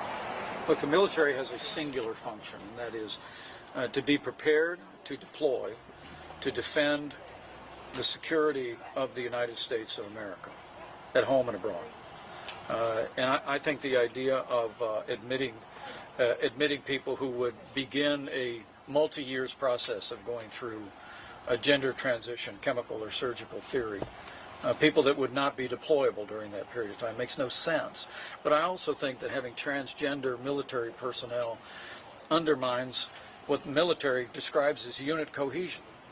I mean, look, we have people of every background, of every race and creed and color and persuasion in the military today, but having transgender personnel, I believe, erodes unit cohesion in a very unique way, and I believe it affects recruitment. I think all this political correct nonsense that's going on at the Pentagon is affecting recruitment in the United States military. We've got to get our military back to focusing on being the best trained and the best prepared military in the world, be prepared to defend our nation, to stand with our allies, stand up to our enemies. And as President of the United States, we're going to have personnel at the military that are focused on providing for the national defense of this country. Thank you very much, everybody. We got to go. Thank you. He just said justice delayed is justice served. Thank you. Thank you.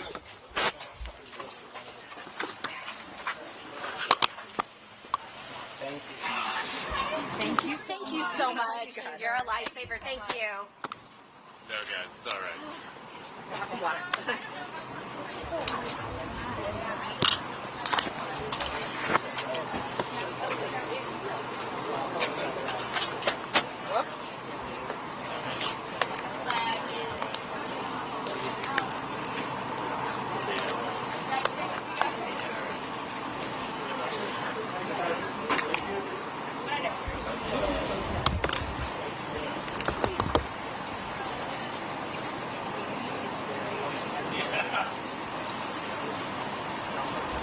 We're just going to clean up. If you want B-roll film, take it now. Thank you. Yes. Nice to meet you. Nice to meet you. You're doing great. Take care. Did you want to no pressure? I would if it's not on the camera. It would be on the camera, but it's not shooting live. Yeah. But it's okay. If you don't want to be on camera, it affects your business. Yeah, I'm a real. Yeah, no problem. And I think if I made comments, I'd probably. No problem. I really get it. I just think the company's One more live shot, right?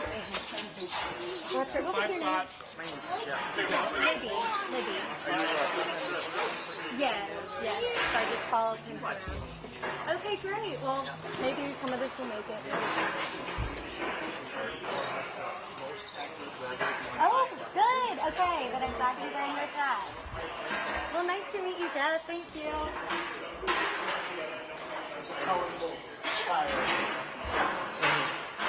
Right. Why didn't I get a question? Is it your fault?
Tomorrow at the church event with Dick. No, not with Dick.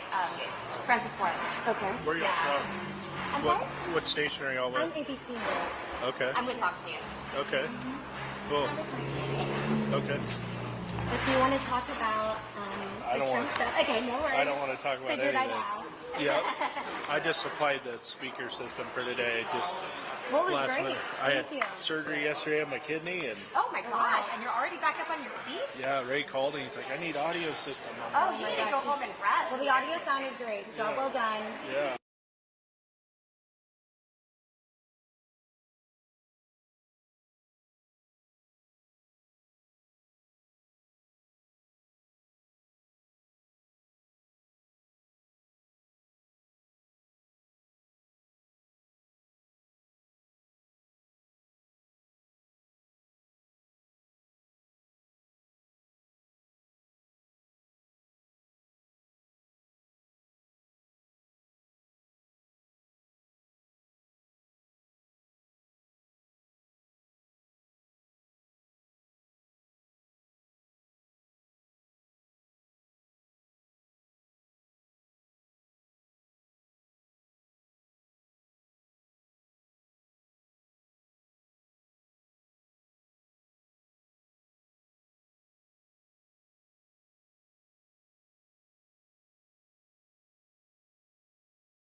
Дело в чем, что Сталин не просто солдата на маршала не менял.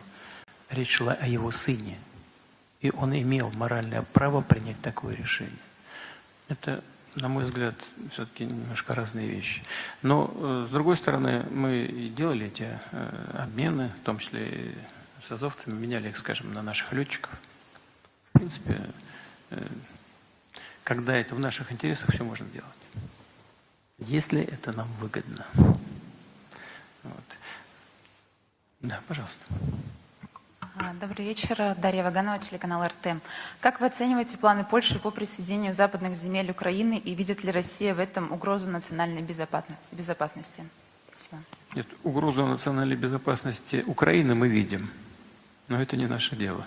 Угрозу нашей национальной безопасности не видим. Но, судя по всему, к этому делу и идет. Значит, насколько нам известно, есть планы не только создания польско-литовско-украинских подразделений для того, чтобы поставить их на границу с Белоруссией, но и там уже пробрасываются идеи введения определенных воинских польских подразделений в более широком плане для обеспечения безопасности. Потому что все выгребают в рамках мобилизационных мероприятий. А надо же как-то поддерживать порядок, дисциплину. Но если это произойдет, то это будет началом вот этого пути к отторжению западных территорий Украины в пользу Польши. И при этом Польша, конечно, вряд ли согласится с тем, что ей нужно отдать свои западные земли, которые были отторгнуты по результатам Второй мировой войны от Германии, включая Данцевский коридор. Это, думаю, всем понимают, что это маловероятно. Но у некоторых польских политических элит такая идея, она очень живуча, и она никогда их не покидает. Эти планы, они в принципе хорошо известны, и в общем и целом эти люди и не скрывают, они же и публично все время об этом говорят. Поэтому они посчитали, что... Хотя, вы знаете, ведь, скажем, тот же Львов, он до Второй мировой войны, по-моему, не входил в состав Польши. Когда на Ялтинской конференции, как говорят историки, шел разговор о том, каково должно быть устройство в Европе, и Сталин сказал о том, что вот Львов должен входить в состав Советского Союза, Западную Украину. Вот. Черчилль ему возразил и сказал, что Львов никогда не входил в состав Российской империи. На что Сталин ответил: зато Варшава входила. Вот. Да, так вот Львов оказался в составе Советского Союза и был передан Украине. Ну, так же, как и другие близлежащие территории. Но стремление у Польши есть, поэтому если туда будут введены польские части, как бы они ни назывались, внутренние войска, там что угодно, национальная гвардия, все, это начало конца украинского присутствия на этих территориях.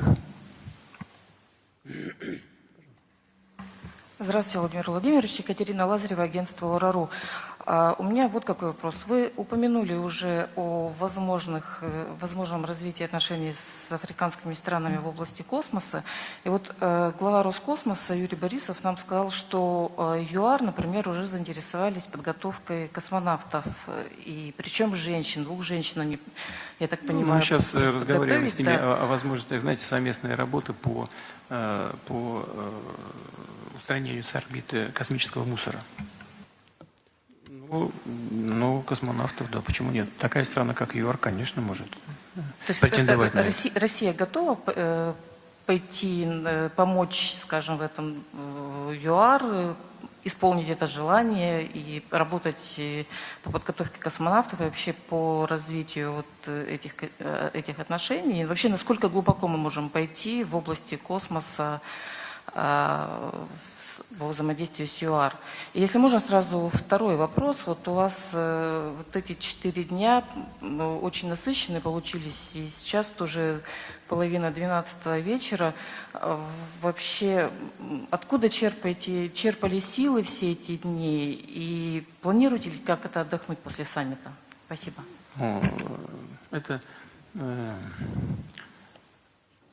Это биология, от предков все достается. Нормально все получается, слава Богу, пока. Удастся ли отдохнуть, я пока не знаю, не планирую особенно. Не планирую.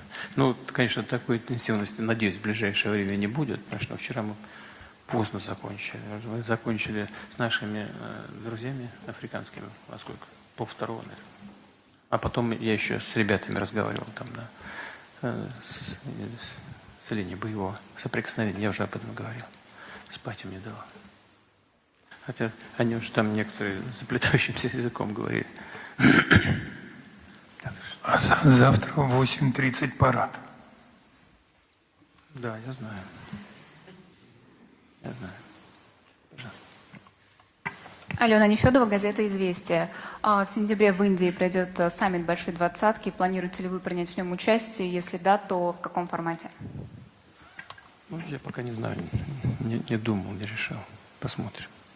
Вот в ЮАР поедет министр иностранных дел Лавров Сергей Викторович. Ну, я, наверное, а точно буду участвовать там в режиме видеоконференции. А вы сейчас в Йоханнесбурге. Да, пожалуйста. Африку активно сейчас с помощью России подключают к глобальным организациям, таким как G20, но речь, возможно, идет о расширении БРИКС и также к глобальному коридору Север-Юг. Что это поменяет, на ваш взгляд, в системе мироустройства в общей экономической картине мира? Ну, в общей экономической картине мира это мало что повлияет, но роли и значения растущих возможностей африканского континента будет обозначено. И в этом смысле, конечно, наверное, нашим африканским партнерам будет проще как-то заявлять о своих интересах, если позволено, так сказать, продавливать свою позицию. Это имеет значение, потому что одно дело, когда где-то кто-то там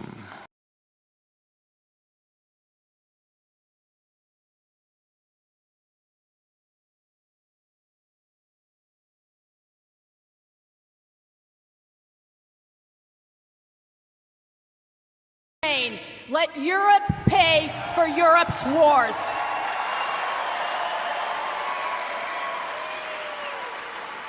President Trump puts the American people first. We know he will because he did, and he will do it again. And let's not forget this. President Trump is 40% in the polls. He's up 40, and he's 7 points higher than Joe Biden right now. He is. And with all of your help, President Trump will win in 2024 and return to the White House. Let's not forget, he got more votes than any sitting president in the history of our country. None have ever gotten more votes the second time they ran. He got 12 more million votes than he did in 2016.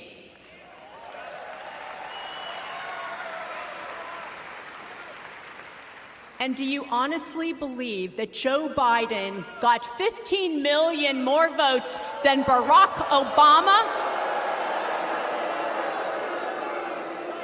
Barack Obama. You know, President Trump told me he's worried about the cheating. We all are. And the Democrats have been changing the laws to allow things like mail-in ballots and these drop boxes where thousands of ballots are being stuffed in. You might even say it was rigged, but not this time. This time they will not outwork us. We're going to beat the Democrats. We're going to beat them at their own game. We cannot allow them to control the process any longer. We will not ever let them outwork us. You have to gather your friends and family together to vote. and vote early, and the churches must register Republicans to vote their values and save our religious freedom.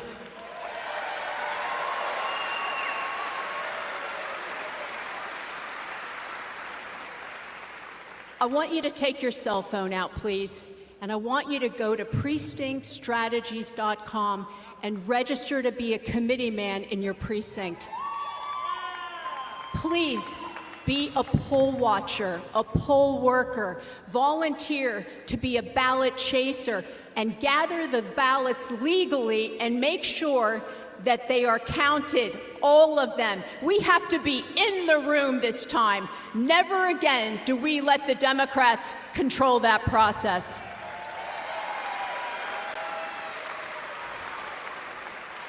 You know, you've seen a lot of problems on election days in Pennsylvania. We will never let that happen again. All of us, we are going to be there on the day. And just remember, Pennsylvania was the only difference was 42,000 votes last time. We're a battleground state. We're one of 4. So I've started Fix Pennsylvania, and we're going to register conservative voters in this state so that we turn Pennsylvania red. We're a MAGA state.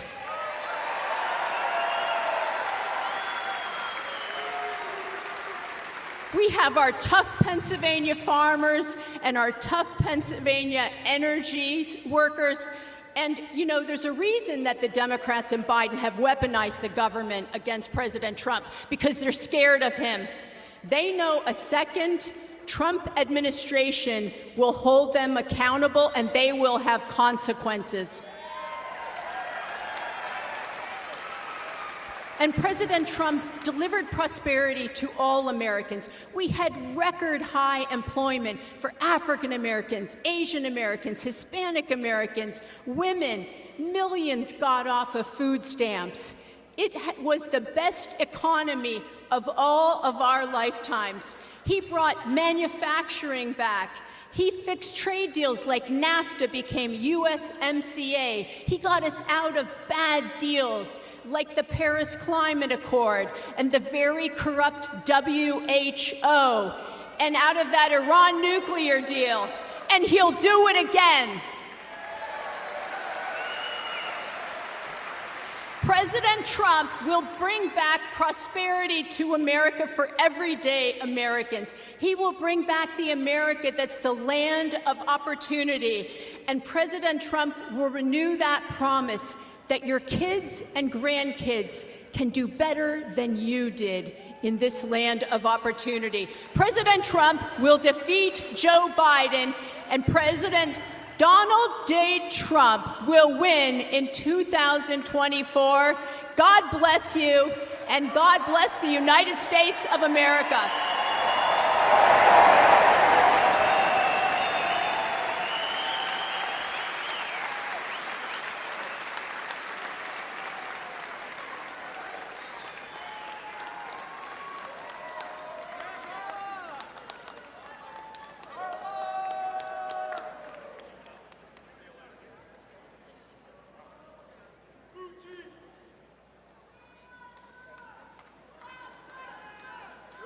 Ladies and gentlemen, please welcome former Congressman Fred Keller.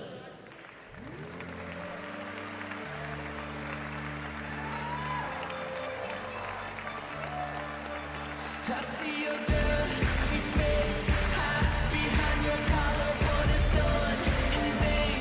Truth is hard to swallow, so you pray to God to justify the way you live a lie, live a lie, live a lie. And you take your time, and you do. Good evening, my fellow Americans. There's no better place to be than a rally to support President Trump.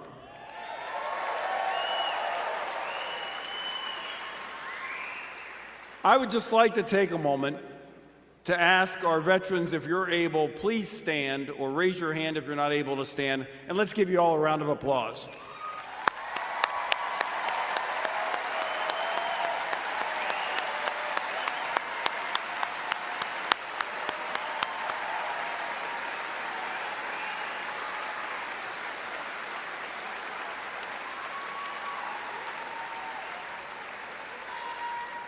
Thank you for your service. Because of you, we live in the greatest country on the face of the earth.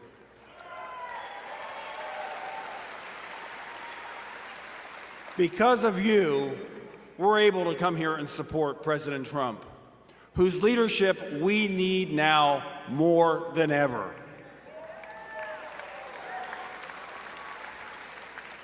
Everybody talks about the Democrats being afraid of President Trump. They are afraid of President Trump. You know why they're afraid of President Trump? Because President Trump believes in all of us. President Trump believes that we can make our own decisions, that we can work together, and that we can make America great again.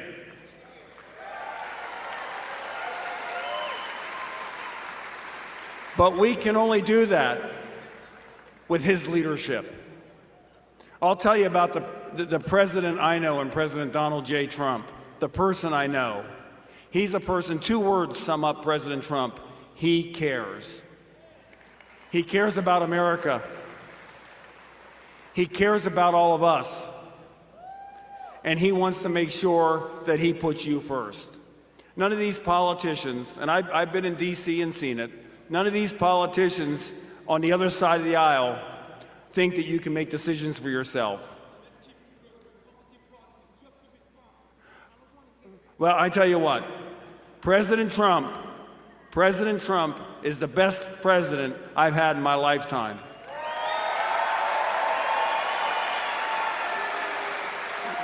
Yes.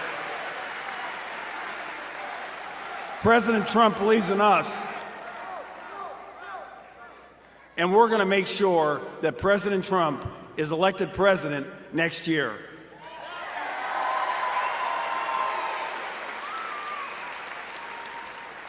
And the person I know in Donald J. Trump, I remember the first conversation I had with the man.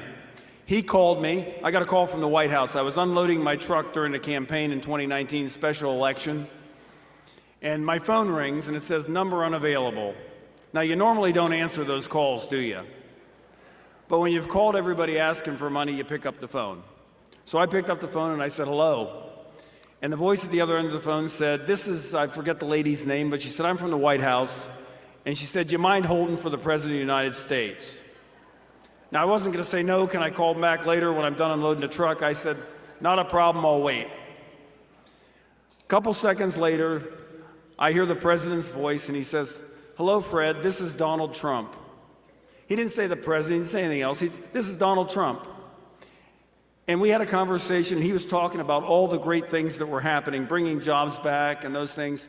But he called and said, "You know what, I'm going to endorse your campaign and we're going to send out a tweet." And we had a very good conversation. And at the end of the call, he said, "Please tell your family hello from me." That's the president I know.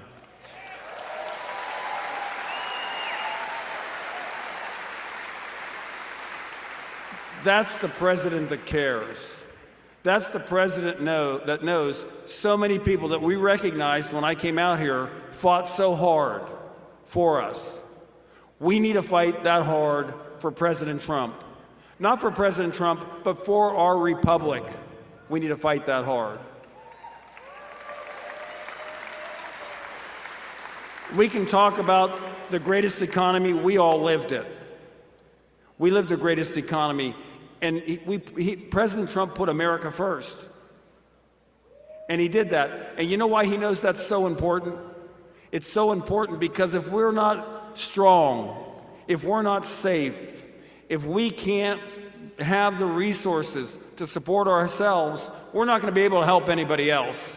We need to help Americans first.